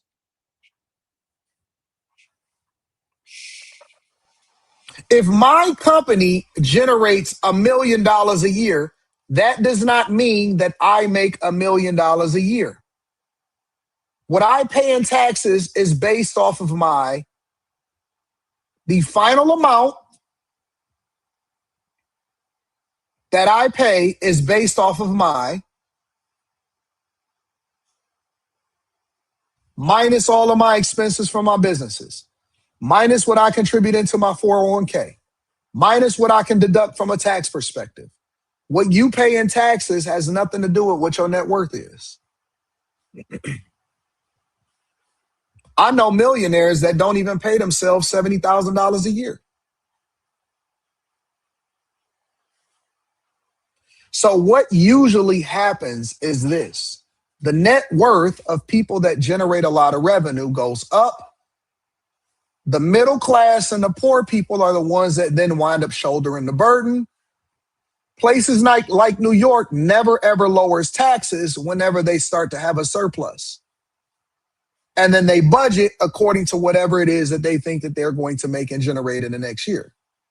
It's just like a person making over $100,000 a year living paycheck to paycheck. Why does a person that makes over $100,000 a year live paycheck to paycheck? Because they then adjust their lifestyle to whatever it is that they're making from a financial perspective. They're not going to live a $50,000 lifestyle making $150,000 a year. That's correct. It's called a doom loop. It's called a doom loop. So now what they are basically proposing is to raise the projected income that they think that they'll make by taxing New Yorkers an extra 1% to 2% per year.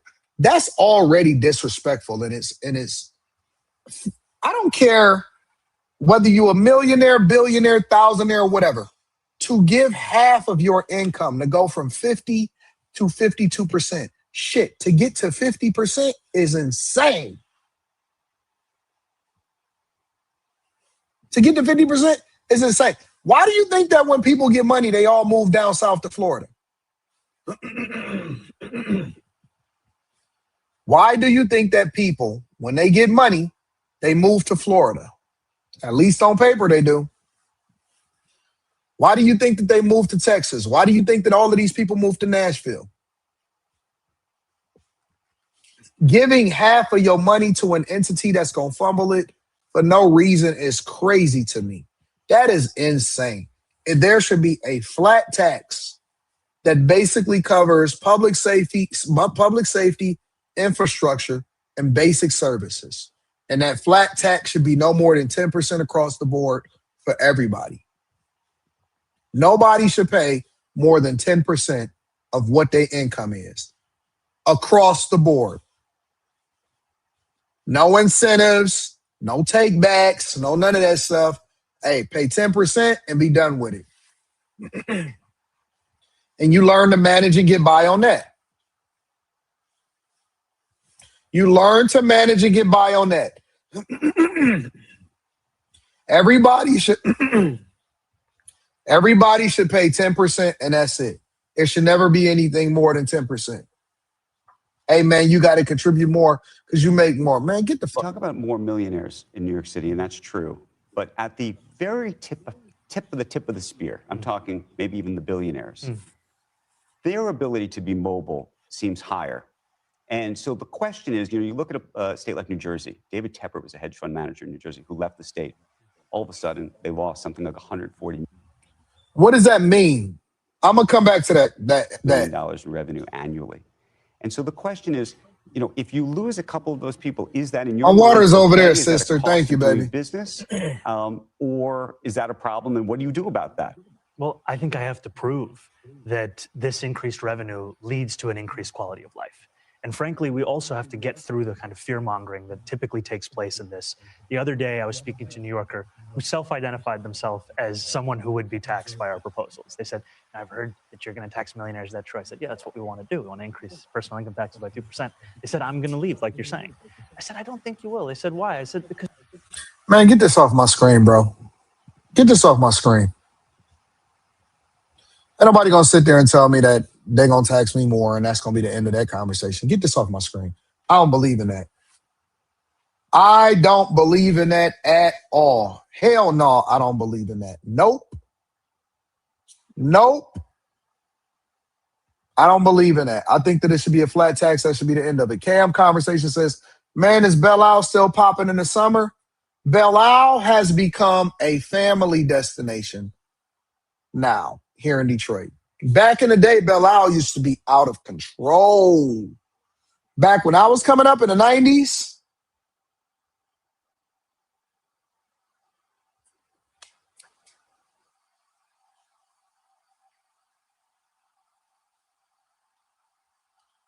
a lot of people don't even know what Belle Isle was. Let me see if I can find some videos. They be throwing up them old videos.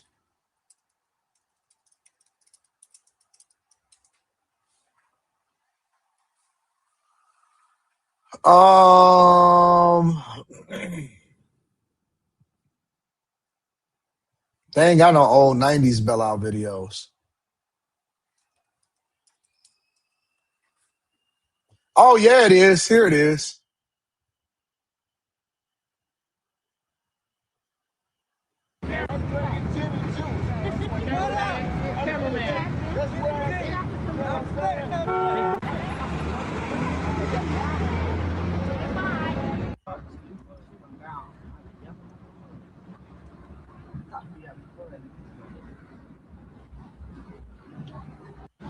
Shut the fuck up. Hey, dog. You know what? Yeah. Hey, tell him pull over. You don't want. Hey, man, I want the drive. I mean, the passenger, dog. Yeah, you gonna smile for the camera, baby? You gonna smile for the camera? Is that Christy? Hey, baby. What's up, baby? What you want to What's up, baby? What's up? Your milk in them titties? I'm thirsty for some chocolate milk. Yes. What's up, baby? What's up? What's up with that chocolate milk? Hey, 1 lick. You can have 1 lick. Oh, hell yeah. Pull this right over, dude. Fellas. Look at that little baby. That's what it used to look like on Belle Isle back in the 90s. It used to be out of fucking control, bro.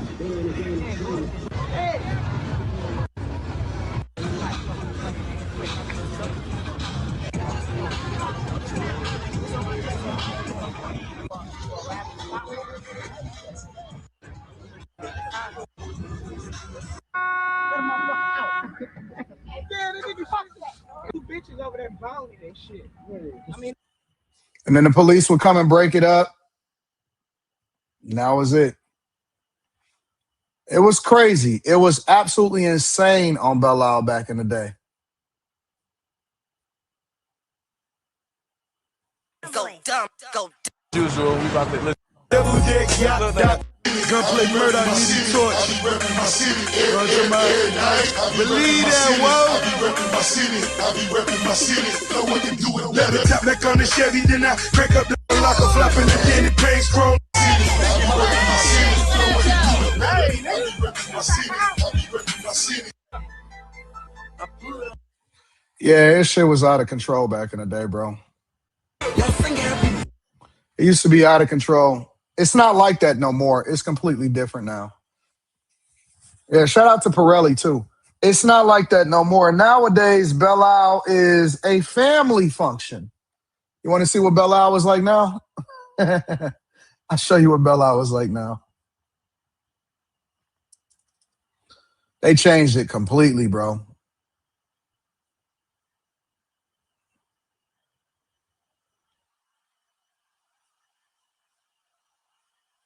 It's a family place now. See a lot of joggers, a lot of white people. This is so cool. Okay, can I get over to where I was? I can. Let's go see a large boat. It is just truly so wild to me. So the landscape architect best known for designing Central Park in New York. Oh, he redeemed himself later in life and became an upstanding member of society kind of stories. When James Scott died in 1904, the giant slide, I headed over to the northeast side of the island, or what Frederick Law Olmsted would call... Yeah, it's way different nowadays.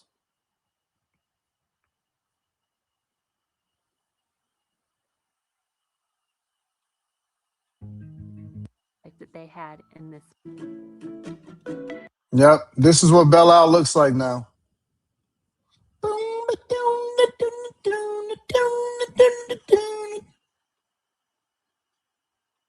Pedestrian friendly, bikers. We started driving through the center of the island. It looked more like a traditional Michigan state park that we're used to. They had the biking trails for people to go along as well. Another place to stop on entering the park. This is what it looks like on a daily basis now.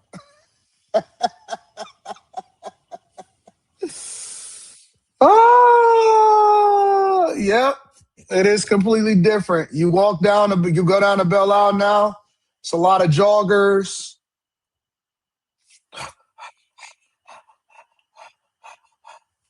It's a good thing. It's a good thing. It's a good thing. Listen, it's so different now. It's so different. It's safe. There are no shootings. It's a lot of barbecuing. It's a lot of talking. It's a lot of meeting your neighbors. It's all of that stuff. It ain't none of that. I put on for my city on. Ain't none of that. Ain't none of that no more. Nowadays, everybody is shaking hands. Hey, guys. Hey, you want to go join the run club? Join run club? It's all that now. All of that hood stuff, it's out the door. Hey, your car, how many stories we get to so far?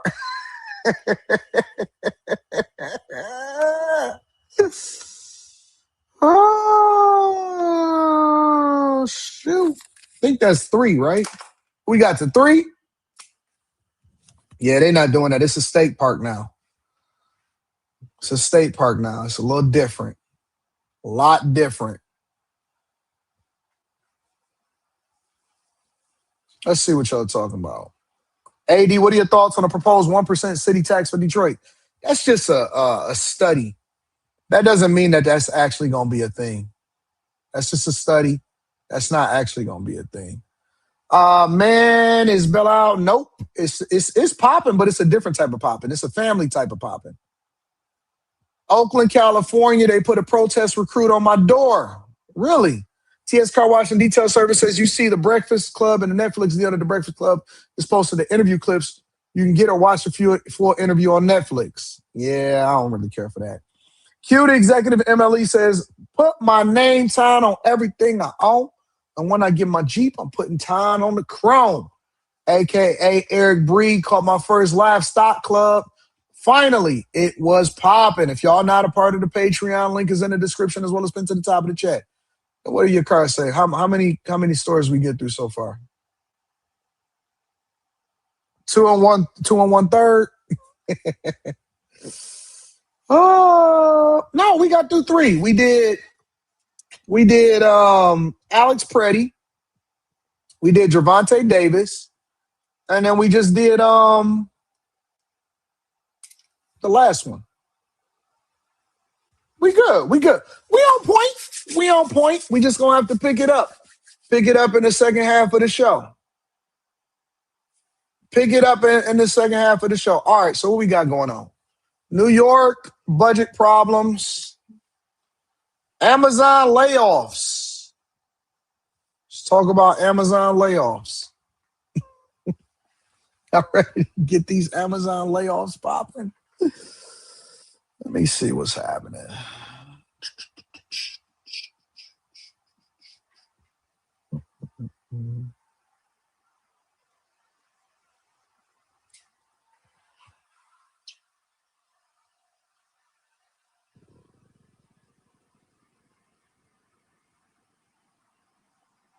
Breaking news this morning, Amazon announcing a new round of layoffs, the latest big company to cut its workforce. Our chief business correspondent, Rebecca Jarvis, joins us with those details.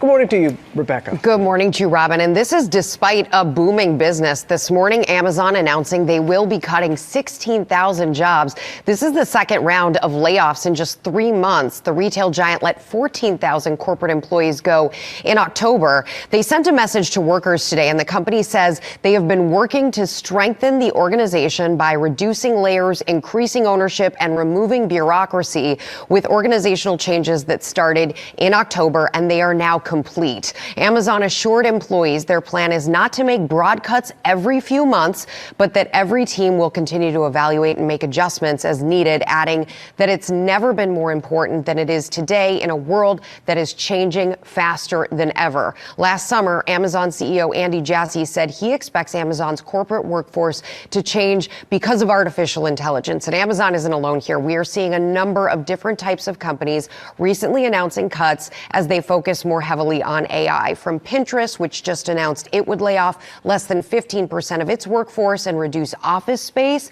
to Facebook and Instagram parent Meta, to Nike and UPS, which plans to reduce its workforce by 30,000 this year. And Michael, I just want to say, if you are a job seeker in this market, we will continue to help you and hold your hand.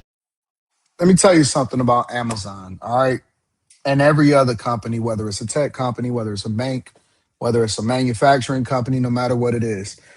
Y'all keep thinking that this thing is about you. It's not about you. It's not about the workers.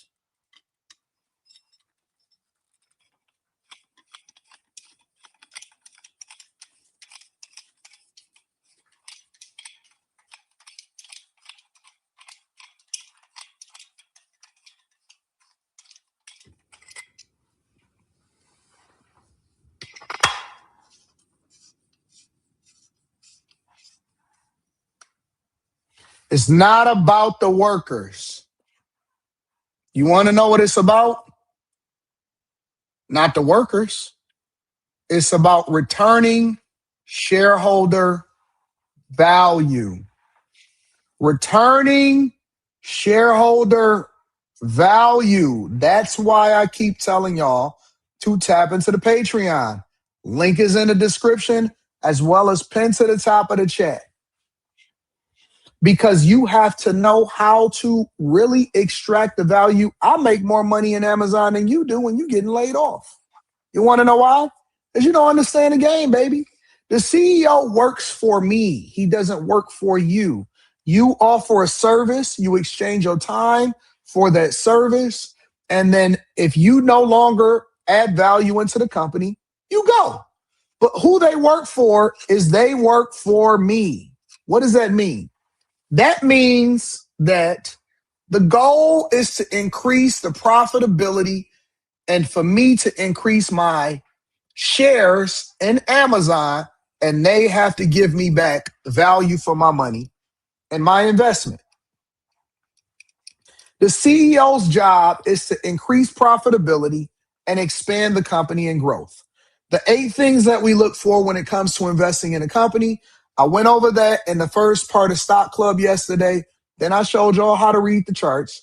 Then I showed y'all how to look at and what to look for when it comes to growth. Then I showed y'all exactly how to read different things as far as earning per shares and all of that. So we went all over this in Stock Club. So if you're a part of Stock Club, then you're not in the dark about this. I don't have to talk like from a C student's perspective. You already get it, right? I'm talking like this for everybody else because I want to bring the rest of us along slowly because a lot of us are so focused on degeneracy and whether or not the company owes us a livable wage instead of understanding how to extract shareholder value. They work for the shareholders. Okay? So when you see them say, hey, we're laying off 30,000 people, they did 14,000 in the first one, and then they did 16,000 in this round, and it's all across the board. Amazon Fresh, Amazon Go, corporate America, Seattle in the headquarters, all of this stuff, they're trying to figure out how to do more with less and increase shareholder value. That's what it comes down to. And anybody that has been in the tech world, if you want to survive, if you ever been in any corporate setting, if you want to work for any company, you have to continue to evolve in order to survive. Government workers are just now figuring this out. Government workers are just now figuring this out because government workers has usually been protected historically. They didn't face any layoffs. They could stay there for the rest of their life. They didn't make a whole lot of money, but they got decent benefits, and they had the ability to be consistent. They didn't have to worry about layoffs. If you've ever worked in the private sector, if you've ever worked for a publicly traded company, then you know that layoffs is just a part of the game, baby. If you're good, you'll get a 7-year run. If you're great and you pick the right industry, you might even last a decade. If you get your seniority right and you wind up working for a place that's union-led or union-backed and you're not just in a white-collar job, if you come in at the right time, you may get a layoff here or there. You might have to get furloughed or whatever, so on and so forth. But in reality, that's just the way the game go, baby. Dean Murray says, AD, what are some of the signs that a company is going to experience a layoff? There are no signs. Amazon is booming. Apple is booming. Microsoft is booming. The profitability of these companies is killing it. It has nothing to do with you know what the sign is of a layoff? Either the company is suffering or the company is innovating. If the company is evolving in any way, negatively or positively, you're going to face layoffs. Because either they're going to try to increase the bottom line and they don't need you as much anymore because you never evolved and adapted with the company, or the company is doing bad and so they're facing layoffs. There is no signs. There are no signs. A company can come and get swallowed up, right? Another company can buy them out and they can buy out their customers and say, hey, listen, we already got synergies. We don't need y'all workers. We just want to get y'all customers. And then we buy y'all out. There are no signs. That's why, A, you don't want to put all of your eggs in one basket and you want to make sure that you have multiple forms of income. B, you never want to raise up your lifestyle to how much money you make because you want to have that buffer. And C, you always want to be evolving and you don't want to stand still and wait for a company to lay you off because they'll pay you more to leave than they will to have you stay.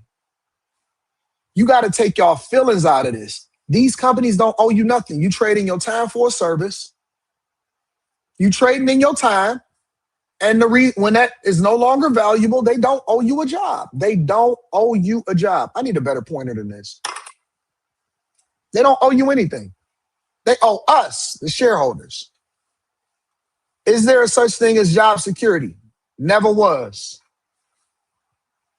The only job security that you have is your ability to invest in yourself. That's it. The only job security that you have is your ability to invest in yourself. Women may have a little bit more job security if you're a stay-at-home mother, because that ain't your problem. See, the old school women, they didn't think about that. They didn't worry about that. They focused on what they were supposed to do. Hey, man, I need to make this man an apple pie and drain him at night, give him some motivation, and then he wake up like, time to go get it.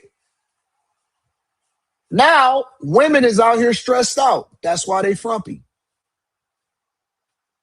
Women is stressed the fuck out because they don't know if they're going to have a job today, if they're going to have a job tomorrow. They got to come out here and compete with men. They got to go out here and try to figure it out. They wanted to be a single mother, all of that stuff. So now you going through the same shit that we go through, except for we built for it.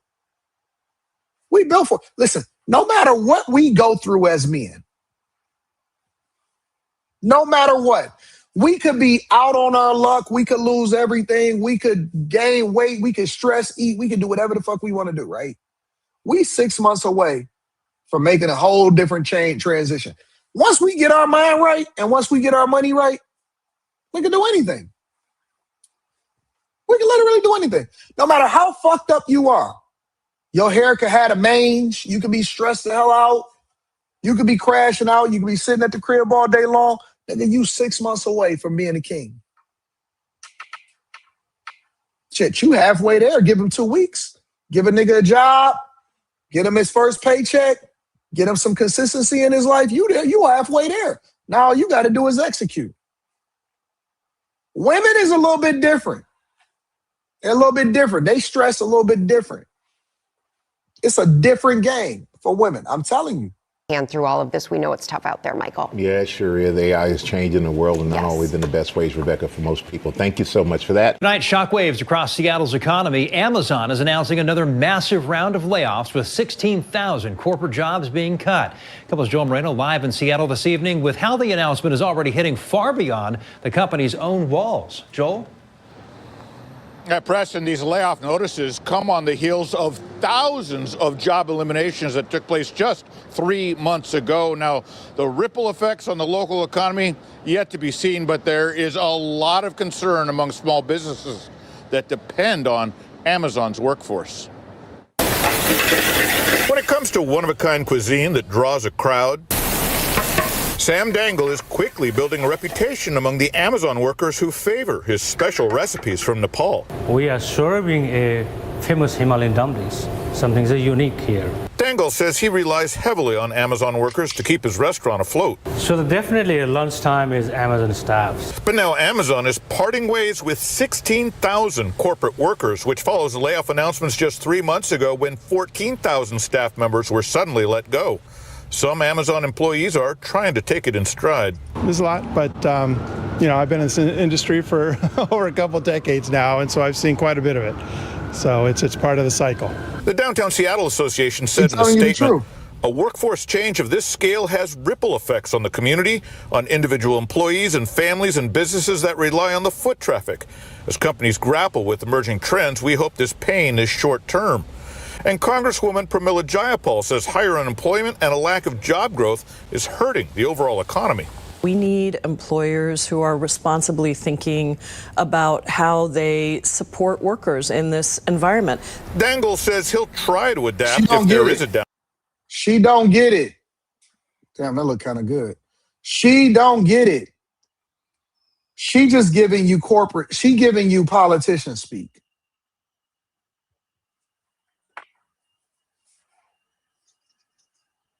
Hello? I'm on a live stream.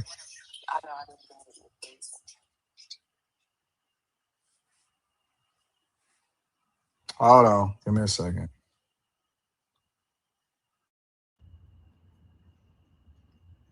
Hello.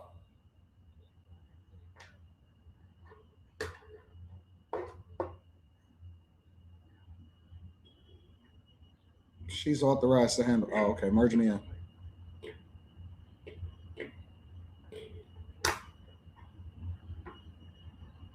Hello. How you doing? She's authorized. She's authorized to speak on and handle everything.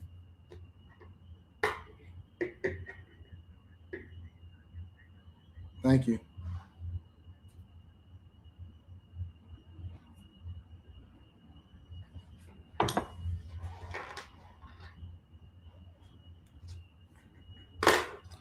All right, what else are we talking about? Let me get back on my AirPod. Back.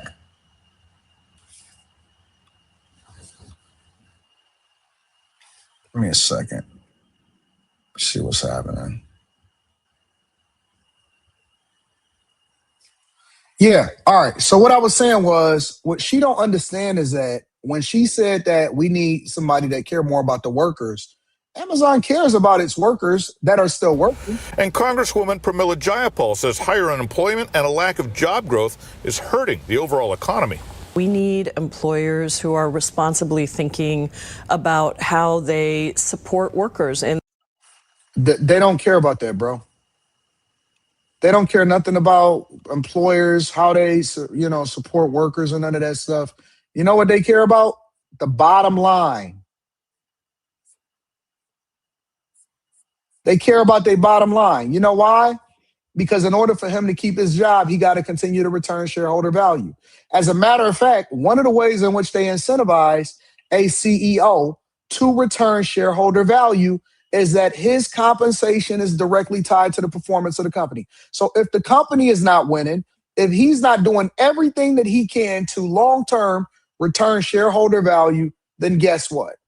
He does not make all of the millions of dollars, and that's how they tie compensation. That's why Elon Musk gets such a big pay package, because they want him working his ass off. They want to tell Elon Musk, listen, we want you to work and do everything that you possibly can do in your power to increase and do the best thing that's in the interest of shareholder value at Tesla. Why? Because if you do, then your compensation is directly related to it. So if you make money, we make money. If we make money, you make money. And now everybody is happy, because that means that if you don't make money and if you don't do what you're supposed to do, then they're not tripping about it. And that's why you never see shareholders ever complain about CEO compensation. That's why you see board members never tripping about approving compensation for a person that is the CEO, vice president, and all of that. You know why? Because they don't get paid unless they do what they're supposed to do. You can get the base salary, but if you want to make the M's, oh, you got to work your ass off.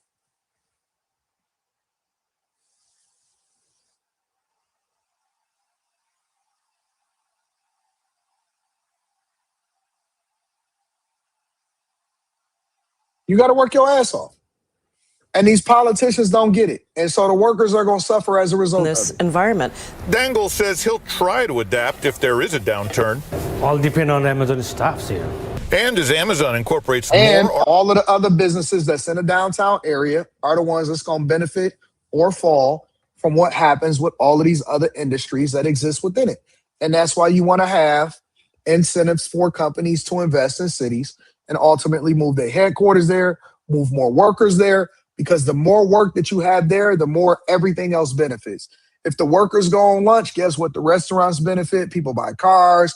They take people on dates. They go out to a movie night. They go out to the games. They do all of these things. And in order for you to have a thriving city, you have to have a robust workforce and an environment where companies feel like they can innovate and invest inside of that city.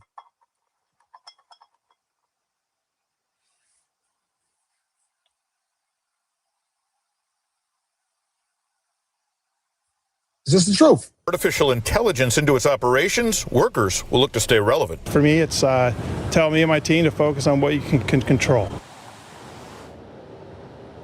Now, while we know there are 16,000 layoffs company-wide, Amazon declined to say how many of those jobs are based right here in the greater Seattle area.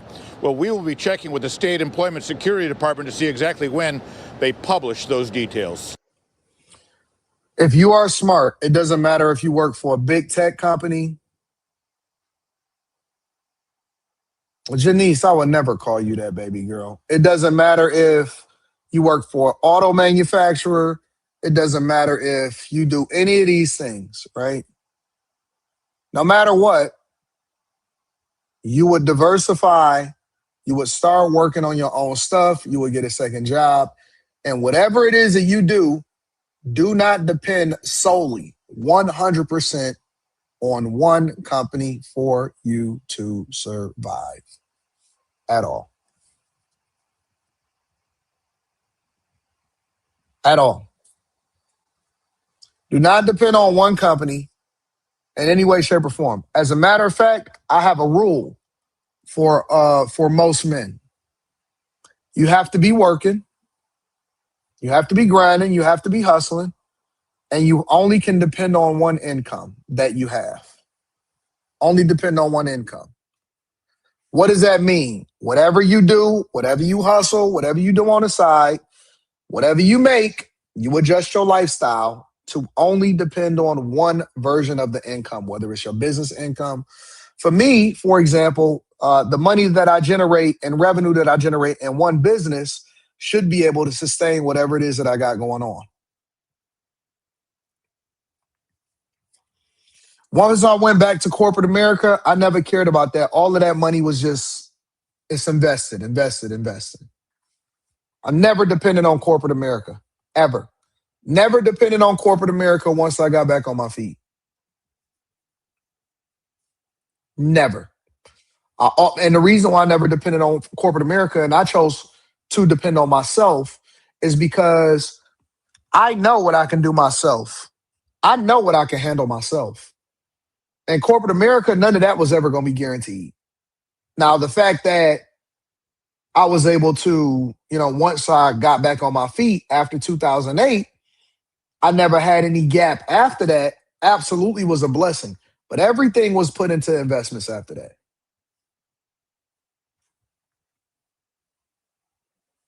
Everything is self-taught, Dean Murray. Everything is self-taught. You don't need no advisor, bro. Advisors are for lazy people that don't want to do the work and do the research. That's literally what we go over inside a stock club. I teach you how to fish. I never invest anybody else's money, ever. I never invest anybody else's money. I want to teach you how to do it for yourself. I don't want you to be dependent on me. I want you to get the insight. I want you to get the understanding. I want you to see how I do it, which is one of the reasons why I teach it. It's one of the reasons why I show you the receipts. My goal is to make the community self-sufficient. Doesn't matter if you're black, doesn't matter if you're white, don't matter about any of that. I don't want you to depend on me for you to have to need me, regardless of whether or not you like me or not. When you stick with me, when you rock out with me for any extended period of time, you should be better off after you gone if you decide that you don't want to do it anymore. No matter what, you should be better off. That's how you know somebody is actually doing it for the community.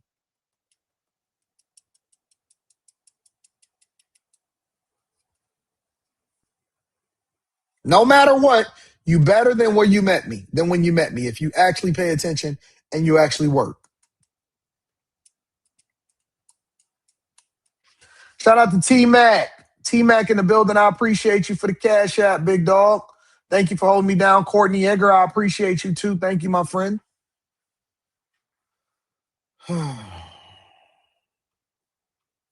Crash Out of Cash Out says, I quit Amazon Web Services because after your project moves from innovation and creation to sustainability, they will always cut down the team. You are always looking for a new team. Went through 3 cycles of this. I never quit. I always wait till I can get bought out. Figure out how I can leverage myself to get bought out.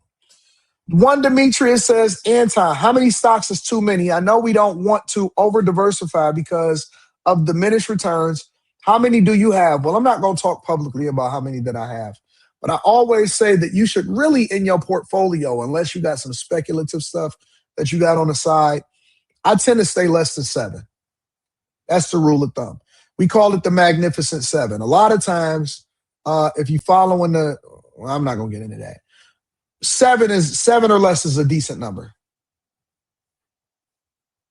Because if a company is really great and you research it and it's doing incredibly well, then why wouldn't I put more into that instead of getting into all the rest of the speculative stuff that I don't even truly understand? Because you have to truly understand a company.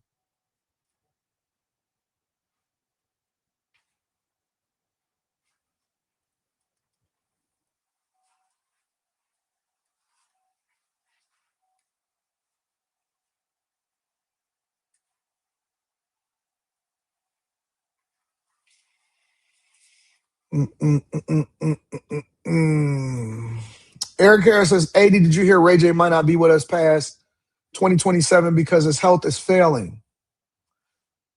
I don't know what to believe anymore, honestly. I don't know what to believe anymore. I really don't, seriously. So I just take it with a grain of salt and I keep it moving.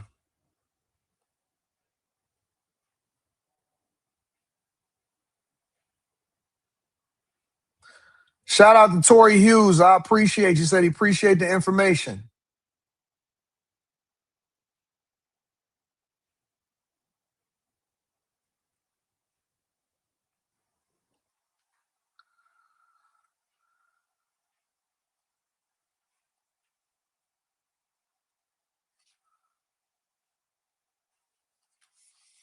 Appreciate you, Eric Harris. Let's see what else is going on out here. We did Amazon layoffs. Ilhan Omar responds to Trump.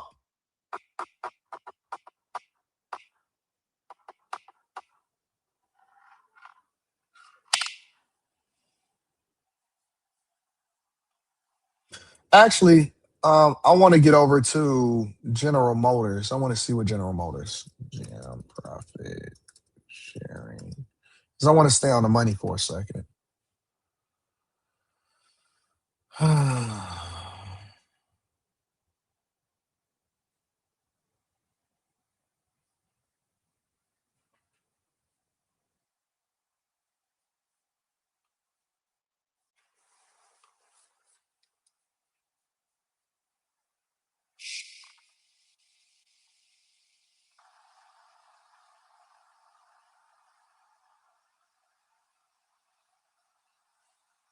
Why is that not sharing? Oh, I see what it is. Give me a second. I got you.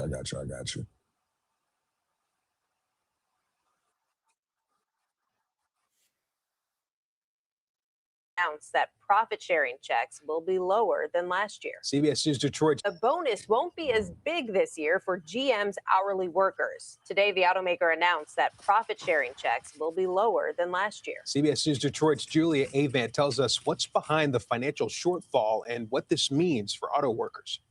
Some General Motor employees are taken back by this year's profit share checks, with it being $4,000 less than the previous one. We'd like our UAW representatives to stand up to the plate and go to battle with the management of GM. We spoke to a General Motors employee who has worked for the company for almost 30 years as a metal model maker.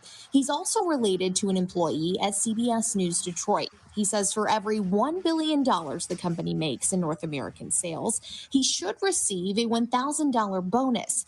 But he says the decline in electric vehicle sales is why he and other hourly GM employees received smaller checks. Management is stumbling over their poor EV choices, forcing that EV stuff out there that people don't want and didn't buy, and now they got to find a way to stumble through it. However, auto expert Paul Eisenstein says tariffs are also to blame. We know that the automaker basically lost billions of dollars in terms of the hit that it took, largely swallowing the Trump tariffs in the last 9 months or so. And while workers like the employee we spoke to were counting on this money to pay bills, or in his case, help pay for a wedding, but Eisenstein says the amount is what the UAW agreed on in years past. Could the UAW convince GM to tweak that formula? Sure, it's possible. But Ooh, downtown Detroit looking good. That's the new Hudson site right there. A lot of y'all see me vlogging around there all the time.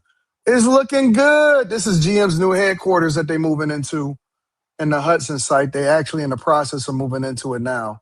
And then you see the hotel slash new residences and condos that's behind it. It looked good.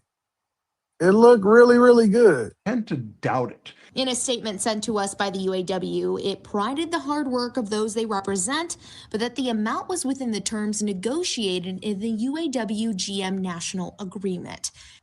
So, all right, this is what the UAW has agreed to, all right? In order for them to get a new contract, and it was all good just a year ago, the UAW agreed to have part of their compensation and their incentives. And one of the reasons that they were agreeing to this was because of this. Union workers was complaining about executive compensation, and the executives was saying, well, wait, listen, our compensation is directly tied to the performance of the company. So however well the company do is exactly how we're going to do. That's how we get compensated, right? Because when people look at executive compensation, they say, well, they made this much per year. They made this much per year. But they don't go off of the fact that they don't really make that much per year when the company is not doing well. It's based off of what you negotiate. And so when you joined the union, they then said, all right, well, listen, this is how we want to do it. We want to get paid like the CEOs. So if we make $20 billion in profit, every employee should get $1,000 per billion. All tens of thousands, whatever, however many tens of thousands of employees it is. You should get $1,000 in profit sharing. That is in addition to your regular pay. At the end of the year, you look at how well the company did. And what does this do? This is supposed to incentivize the employees to do a better job. So now you're supposed to lower problems with the quality. People care because, well, when the company has to experience more turmoil and when they got to do recalls and when they have quality issues, and if they don't sell as many trucks and cars, then that means that that's going to affect everybody's bottom line. That's what happens when you become an investor in the company, when your investment in the company is directly tied to how successful the company is itself, right? And so the UAW has basically agreed to it. All of the workers agreed to it. And so General Motors last year, after all costs, interest, taxes, they made $10.5 billion, which means that the compensation for UAW employees is $10,500. Now remember, this is on top of what they make on their regular salary. Dog is mad because he said that he going to pay for his daughter's wedding, and he was counting on at least what they made last year, which was, I think, $14,000, if I'm not mistaken. They made like $14,000, if I'm not mistaken, last year, right? Hey, man, I got a wedding to pay for. Hey, we need to change the formula a little bit. You know why? Let me tell you why. Because people want to participate in the success. They don't want to be accountable for the failures. It's always going to be somebody else's fault. It's your fault when y'all win. It's their fault when y'all lose. But that's not how the game goes. That's not how the game goes. We did really, really well growing Room 9 last year. We did really great. Everybody was cooking. Everybody was working. Everybody was hustling. And everybody was running it up. They bought into the program. We ran up a bag. Guess what? I sent everybody bonus. It wasn't a profit sharing check, but I made sure that everybody got an additional bonus during Christmas time just because it was a nice thing to do. So that basically we incentivized to cook. Let's grind. Let's work. Let's hustle. I don't even think there's no panels out here that's even paying people. I don't think no panels pay people. And now the people are mad because they saying that they want to make more money. You should be thankful to just be getting the 10. Mary, really knocking the cover off the ball with these earnings. You see with your outlook more than $2 billion in extra profit and a profit jump for 2026. Let me start by asking what you attribute this to. Is it just the great sales and the financing of the higher margin vehicles like a Sierra, like an Escalade? Well, first, I have to. And also, let me say that you get taxed when you get bonus checks, especially in the UAW and stuff like that. A lot of times people don't know that you get taxed at the highest tax rate. You don't get taxed at the regular tax rate of what you make. Your bonus checks, first of all, they always take union dues out of bonus checks. And they tax you at the highest tax rate. I tell a lot of people, just make sure that you shore up and contribute it into your investments and your retirement. And that way you can minimize the impact of that. But you get taxed at the highest tax rate. Yep. But I can always tell when everybody get their bonus checks. You know why? Because the city be jumping. I bring it back from the bottom of the mat. Woody.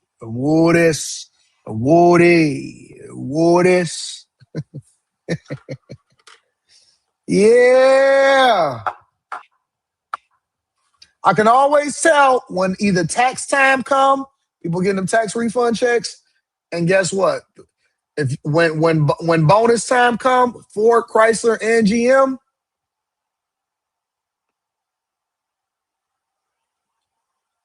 everybody be out here balling. Strip club going up on a Tuesday.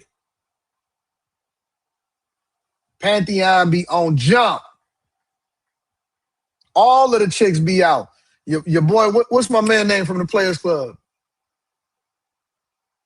McGilla, Gorilla, McGilla, good. What was Bernie Mac's name on the Players Club? Dollar Bill. If I raise up, it's gonna be trouble. If I raise up, it's gonna be trouble. Dollar Bill. They hit the button. Woo, woo, woo. All of the strippers be out there with they gunshot wounds, some of them, and they be having on ankle monitors and stuff like that, ankle bracelets. They be out there shaking that ass. It's because niggas got their bonus checks. The women don't be complaining in the city as much. They be in the house all of a sudden. They be domesticated and stuff. Niggas got them bonus checks. They got them bonus checks all of a sudden. Dietrich first. Niggas be at the Pistons game. Yeah, niggas, money ain't a thing. It ain't nothing out here to us, because that's what we do. We run up a bag. Let's talk big shit. Start by thanking the entire General Motors team, our suppliers, and our dealers for doing a phenomenal job.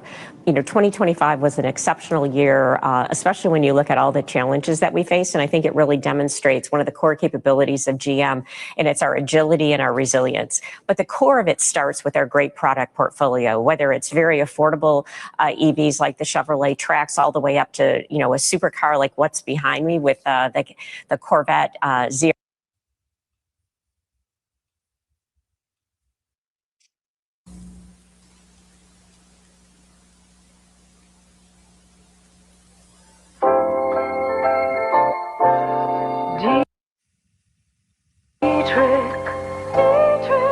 Dependability. Dietrich.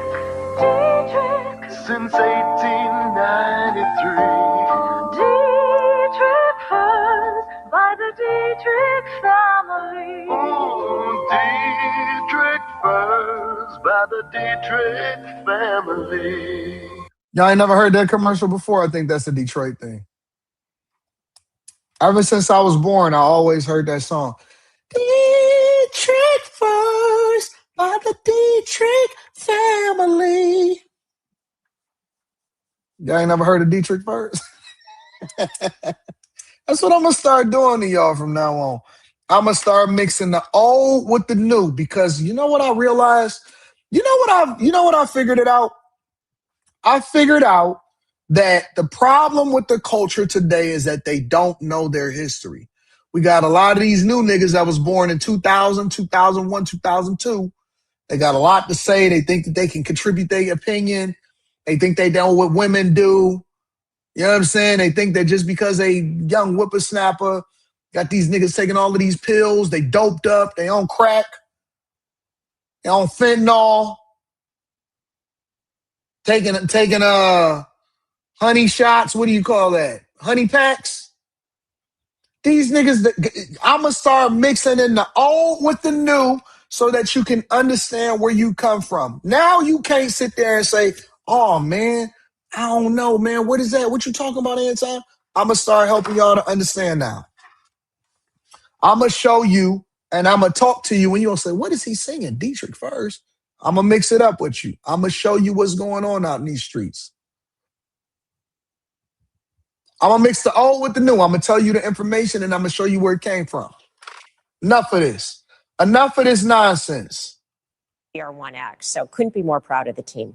The ZR1X with 1,250 horsepower. It is indeed, I would call it a hypercar, Mary. That's not the bread and butter, though, for you. You really make these highly profitable, highly capable big trucks, and Americans are buying more of those and fewer of the EVs. Do you expect to continue to sell fewer of the EVs? I know you took a $7 billion and change write-down for that business in 2025. Well, you know, the whole industry, we were on a path that we were working to get to 40 to 50% EVs by 2030. So now that the regulatory environment has changed and the consumer incentives have gone, there is going to be slower EV adoption. We're still committed to EVs and we've got a great portfolio. I disagree with you. Chevy is not the best truck line ever. It's not. If you want to talk about SUVs, then you can make a case for that. You can talk about the Escalade. You can talk about the Suburban. You can talk about the Denali, the Yukon. You can make a case for that. I think that the best pickup truck line specifically is the F-Series. And the F-Series is the best-selling vehicle in North America for probably the last 50 years. There is no better truck, no better pickup truck, trusted by families for years. It is always going to be the F-150. F-Series. Don't you talk to me about no Chevy, goddamn Chevy being the best truck in the United States of America. You don't know nothing, you little whippersnapper. You don't know nothing. It's always going to be the F-150. Now, you can go get you a Silverado. We're not going to clown you for that. Go get you a Ram, get your TRX. We're not going to clown you for that. It's always going to be the F-150. Forever. That we're working on taking costs out of. But in the meantime, we also have a great internal combustion engine platform. And you're right, full-size trucks are one of the strengths we have, as well as full-size SUVs, mid-size crossovers. So we really have a strong lineup across the board. And that is really what is, fueling our business success. I have had, as the host of Hot Pursuit, a Bloomberg podcast about cars, the opportunity to drive a lot of your EVs, from the Sierra EV to the Hummer EV to the Escalade IQ, and they're fantastic products. Are you not deterred that Americans aren't buying more of these vehicles? You know how capable they are. You know how useful they are in daily life. What needs to happen for more Americans to buy these? Me and my daughter debate about this all day long. Me and my daughter debate about this all day long. I call her disrespectful for saying this.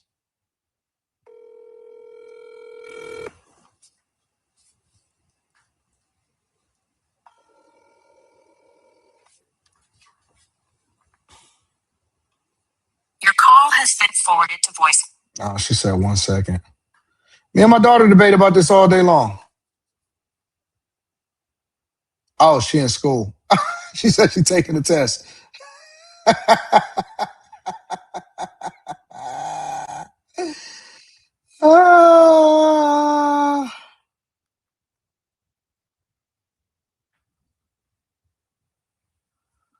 She says she's taking a test.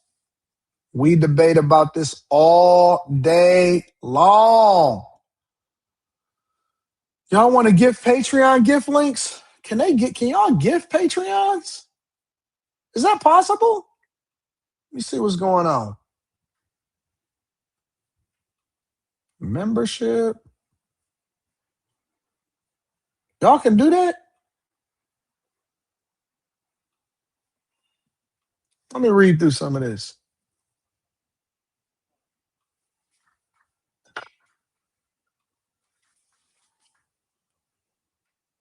Let's say I'm on a live stream.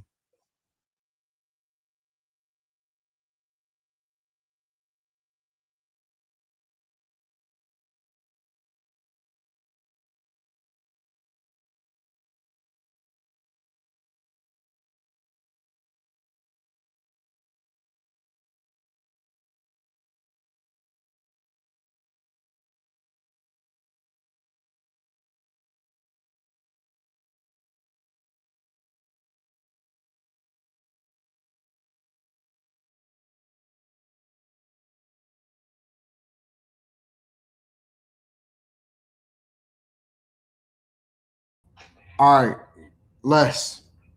Yeah. I told him we got a debate going. All right. Here's the debate. What's the I say, well, I'm gonna tell you what I say. What's the best truck brand? What's the best truck brand in my opinion? Yes, in your opinion, what's the best truck brand? Ram, duh. Oh no. Never. Yeah, well, I have a Ram, so why would I not want it? Why would I? It's not the best truck brand. In my opinion. Oh, what is your, like, Ford or something? Oh, yeah, of course it's a F-150. Listen, if I did have a TRX, then maybe, but I can't hate on the brand of the car that I have. Yeah, but it's not the best. The best is the F-150. Nah, fam. Nah. Sorry. Sorry, we win. Bye. Sorry, bye. Oh my God. She's a Mopar fan. I don't understand it. I said, I can't believe that you're going against the family. I can't believe that you're going against the family. Says, Dad, I got a TRX. This is what I got to go with.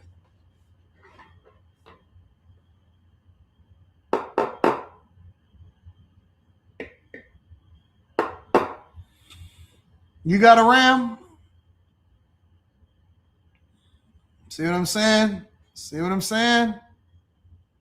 I can't do it. I'm always actually, to be honest with you, I'm more of a Chevy guy than anything, but when it comes to the trucks, I gotta go with an F-150, bro.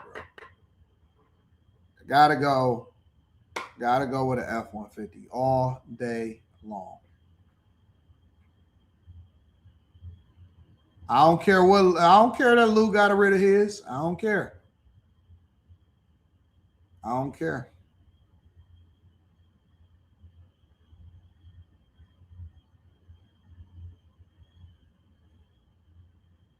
Do we get a Ram for the zombie apocalypse? They bringing back out the TRX. They about to start selling the TRX again. I don't want to talk cars because that's what I'm really into. I'm really into the cars. All right. Let me pivot for a minute. I'm gonna read some of the super chats, and we got to continue on with the show. Got one more subject. Shout out to Just Christian Black. I appreciate y'all. We got after hours tonight. Got a lot of good questions for the people on after hours. King DJ Trick says people worry too much about how many stocks to buy instead of what's really important, which is having a lot of shares in one great company you use every day. That's Warren Buffett's philosophy. Charlie Munger used to love that. Mr. Lott says, ain't it funny how people stood outside for coats and not votes? They was lined up at Dietrich Furs. You know about it, Mr. Lott. Tab, what up, Tab Marley says, I had to pay my tabs to the YouTube streets. I'm gifting 2 memberships to your Patreon. Check your email for the gift links. All right, let me see what's going on. I didn't know that y'all can gift it. I didn't know that y'all can gift like that. All right, I'm going to have to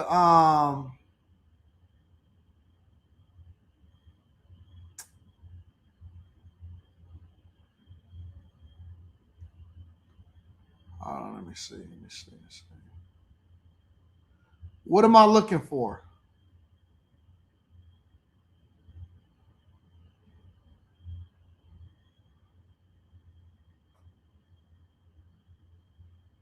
I don't know what I'm looking for.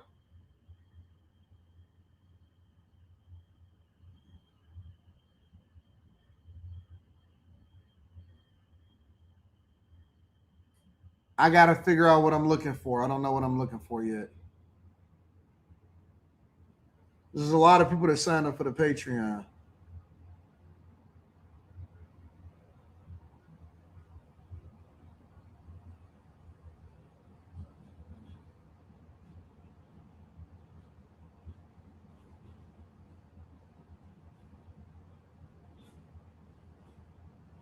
All right, I'm going to drop it. I'm going to find it, and then I'm going to drop it inside of the chat tomorrow. Because I don't know what I'm looking for. I got to figure it out. This is new for me.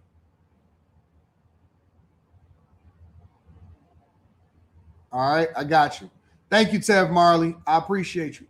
Oh, said check your DMs. Okay. All right. Let's see. Said check my DMs.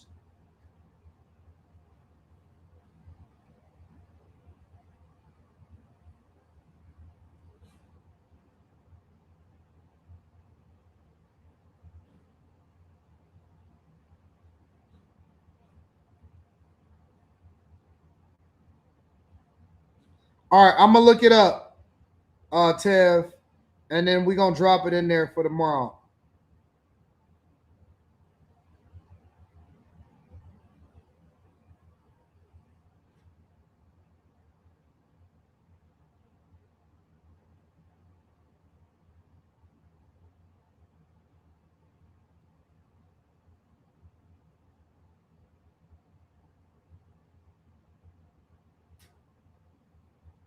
Shout out to the ladies. Y'all got me distracted. Give me a second.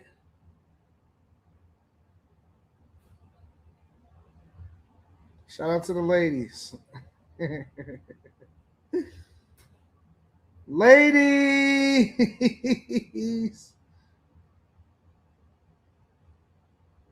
Ladies.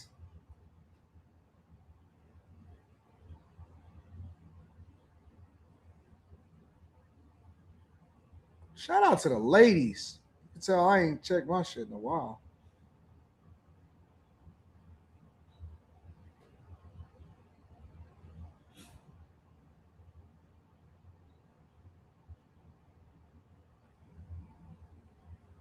I got it. I can't focus on that right now. All right, I'm gonna check that out, Tev. I appreciate you, bro.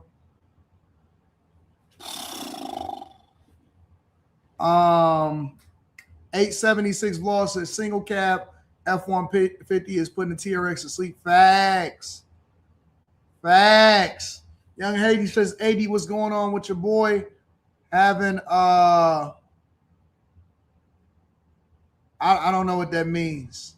Oh, having 1 million lives about the incident. Well, they just riding a wave. They want to get their numbers up. They're trying to get their numbers up. It just is what it is. Y'all would like to give one too? All right.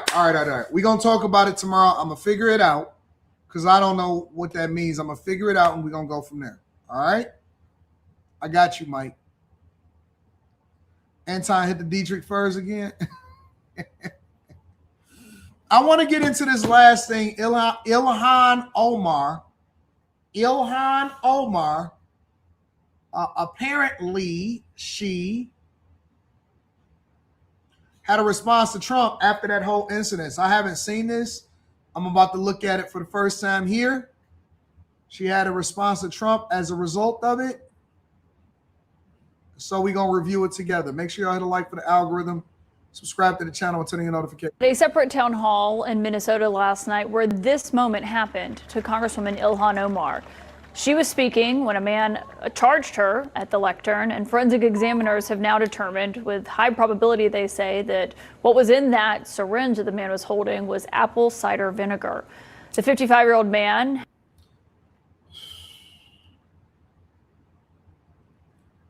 That's it. So this nigga sprayed apple cider vinegar on her. That's it. Apple cider vinegar. That's what you did it for. Apple cider vinegar.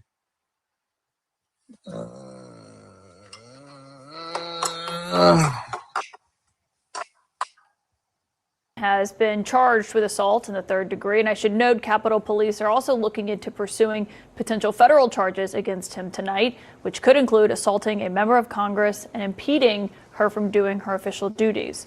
The president, who last night in the hours before this attack had been criticizing the Congresswoman, was asked about it in an interview with ABC News, where he told them that he doesn't think about her and called her a fraud. As he said, quote, she probably had herself sprayed knowing her. Congressman Ilhan Omar joins me now, and I want to get to what the president said in a moment, but just... That's why I like Trump. You know why I like Trump? Because Trump say what everybody else is thinking that other politicians are afraid to say. Trump says what everybody else is thinking that other politicians are afraid to say. That's how you know he's not a part of the go along, get along game. He just tell her like it is. Man, she probably sprayed herself, bro. Who knows? He just said it. First off, watching this last night, when this man charged you, you initially went after him and raised your fist in that moment. That was your first reaction. What would have happened, do you think, if you had gotten to him before your security? He would have beat that ass. He would have beat that ass. He would have beat that ass. Well, I'm fortunate I didn't get to him because I'd probably be catching charges as well. I mean, just that moment, that instinct. And I should note, we are so grateful that you're okay. Obviously, we checked in with you and your team last night. I know you were dealing with the aftermath of this. You continued your town hall. They wanted you to go get checked out. You said no, you wanted to finish speaking first. Why was that important for you? She probably knew it wasn't on number. Well, you know, I realized a long time ago that whether it is the president's dangerous rhetoric, whether it is the death threats that I get, whether it is the right-wing vitriol, or this man attacking me last night, their ultimate goal is to stop me from being a public servant, from serving my constituents with the dignity and the honor that they deserve. And last night, I was carrying out a promise I made to my constituents that I would hold a town hall every single month and be able to give them feedback on what I've been doing in Washington, D.C., and be able to answer their questions. And so it was really important for me in that moment to not allow this person intimidate me into running out of that room and canceling that town hall. My constituents deserve to have their congresswoman continue. It sounds more fake than ever now. I'm going to be honest with you. The more that they talk, the more fake it sounds. And the reason that it sounds more fake is because, come on, fam. Like, clearly, like, you're a woman. And because you're a woman, your first concern would be safety. And I just don't know if anybody, if somebody had walked up and sprayed me, my first reaction would be, hey, man, let me get this checked out because I don't want nothing to happen to me. I want to make sure that I'm safe. Safety is the first priority. If anybody would have sprayed me, my first thing was, hey, man, call an ambulance, call the police. I need to get this thing. I'm getting up out of this shirt. That's the first thing that I would have did was get up out of the shirt. And so it just seems weird. And again, I'm not saying that it's fake, but who would put their freedom on the line for apple cider vinegar? You to do the work that they elected her to do, and that is my promise, and I will continue to do that. I mean, and you are someone, you and I have spoken about this before, you have faced a lot of threats. I mean, what was going through your mind in that moment? It must have been scary as well.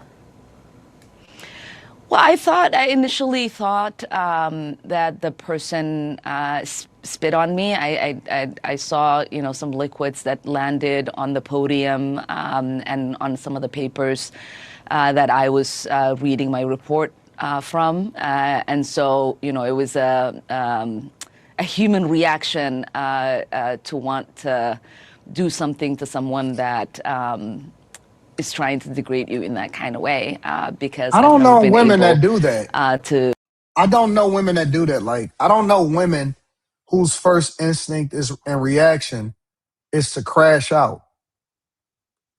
And maybe y'all know some different type of women that I'm not familiar with, but I don't know women that do that. Like women that I know's first instinct is to retreat or to, try to hide or whatever like that. I don't know women that say that they're going to crash out, whose first reaction if a man approaches them is like, yo, my first instinct is to go at him. I don't know no women like that. To back down to cowards who act in ways that are disgusting. Not at a man. Yeah, and it was disgusting and cowardly, obviously, and he is now facing charges, potentially federal charges from Capitol Police, and they're supposed to take him into federal custody tomorrow, so charges should be coming at some point tomorrow, is my understanding. Was he known to your team before this? Had he been on any kind of radar of y'all's or anything? Of course they're gonna say no. No, I don't think any of us have had a personal interaction with him. He wasn't flagged in the system when we'd asked our team to look to see. I don't think. It is not my belief, although we continue to dig into it, that he's attended a previous town hall of mine either. Okay. And as obviously we've seen his past political post and what he himself has said. I mentioned the president's response where he told ABC News just a few hours after this happened, she probably had herself sprayed, knowing her.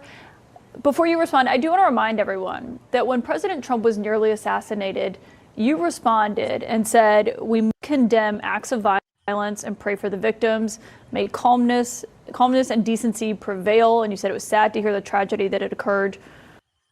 Wait. Hold on, y'all. This is what we're not going to do. We're not going to compare a near assassination that literally grazed Trump's ear to somebody spraying apple cider vinegar on somebody.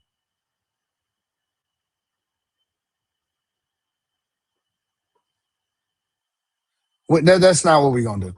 We're not going to compare apple cider vinegar to a sniper on the roof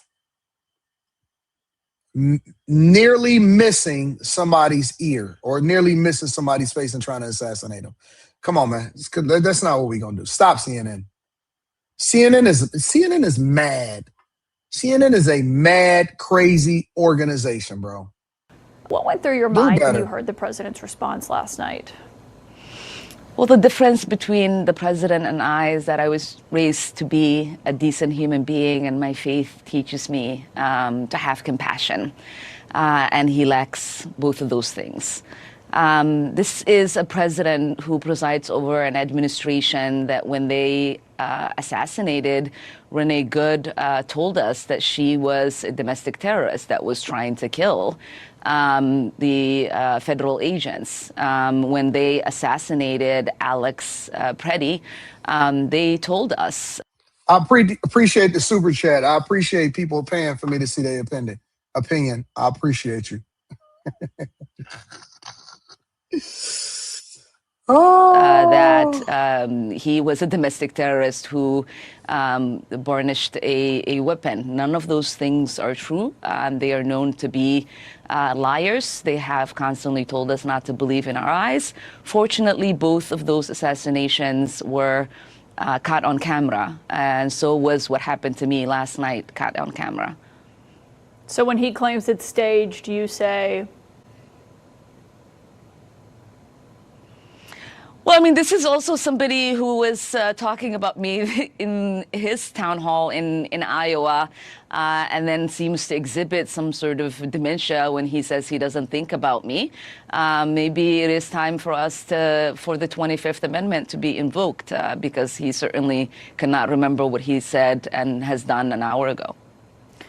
He was just posting about you, truly 5 minutes ago, before we came on air. I was looking at Truth Social, and he had posted about you, and it reminded me of what he said when he announced that he was sending Tom Homan into Minneapolis. In that same post, he said, the Justice Department and Congress are looking at Congresswoman Ilhan Omar, who left Somalia with nothing and is now reportedly worth more than $44 million. Time will tell all.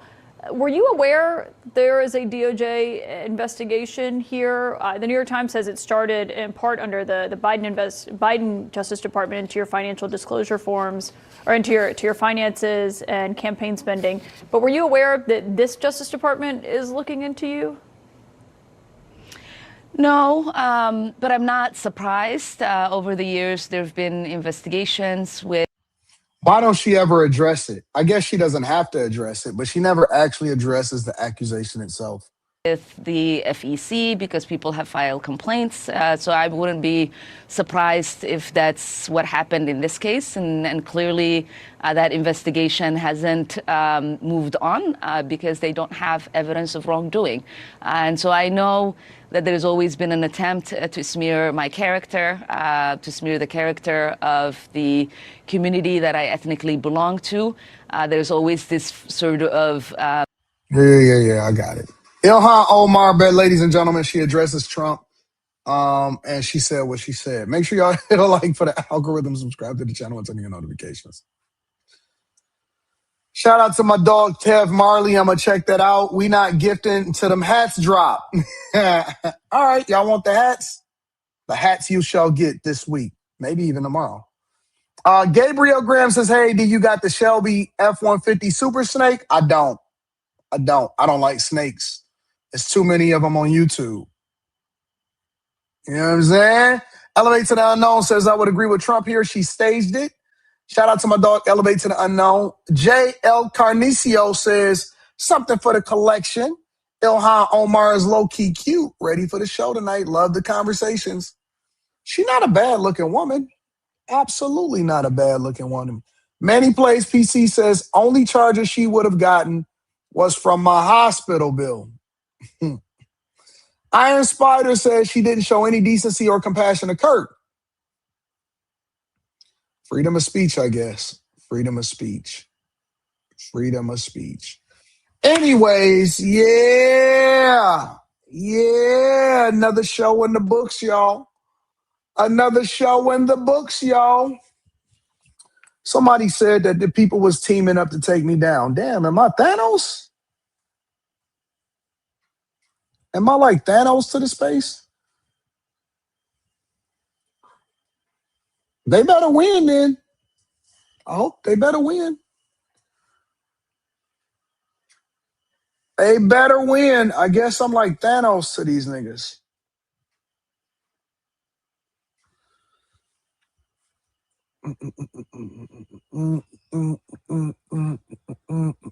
AD is Drake.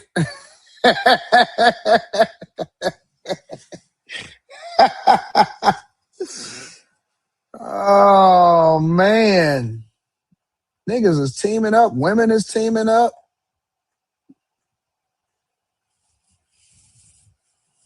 Man, we on our planet. We on my planet right now.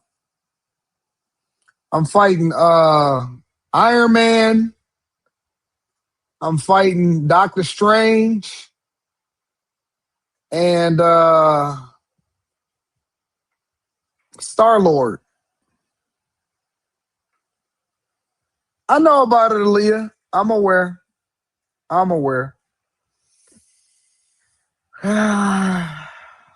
It feels good to be the king. It feels good to... Because I just can't wait to be king. Just can't wait to be king.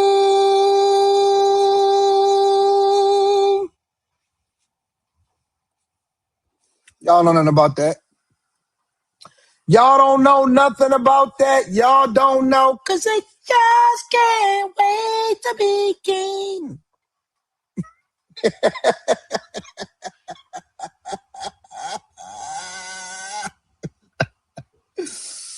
Your dog just growled.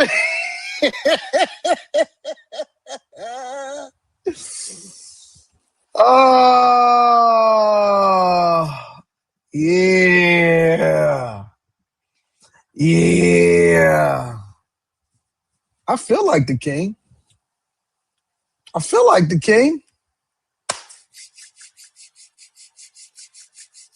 Mm-hmm. Mm-hmm. Yeah. Yeah. Yeah. Yeah. Mm-hmm.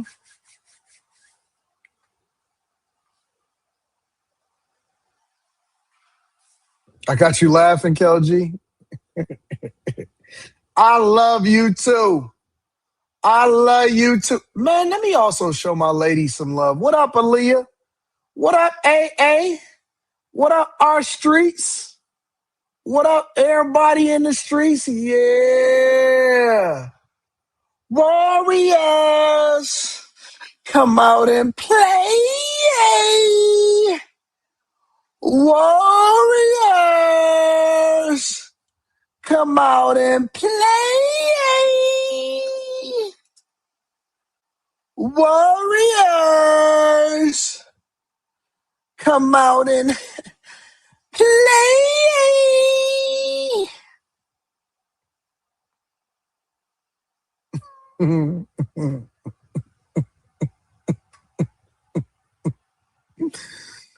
Oh,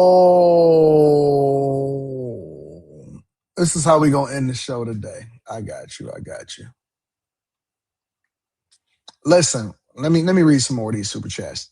Why get an SS when you can build a Mexican GTR? I love GTRs. I can't wait to get me a GTR. Godzilla, baby. I'm getting Godzilla, right? Me and my daughter was talking about this. Man, when I seen one over, I seen this GTR over in Tokyo. That was so sick, bro. Who else thinks her kitty stinks? Says super chat got me broke. DJ Ace Production says do the beat. No, that's gonna be tomorrow's outro. That's gonna be tomorrow's outro. Today's outro gonna be different. You said have 50 to 60 people watching them. Ooh, get the numbers up. Got the numbers up. All right. What they gonna try to sustain that, right? Right?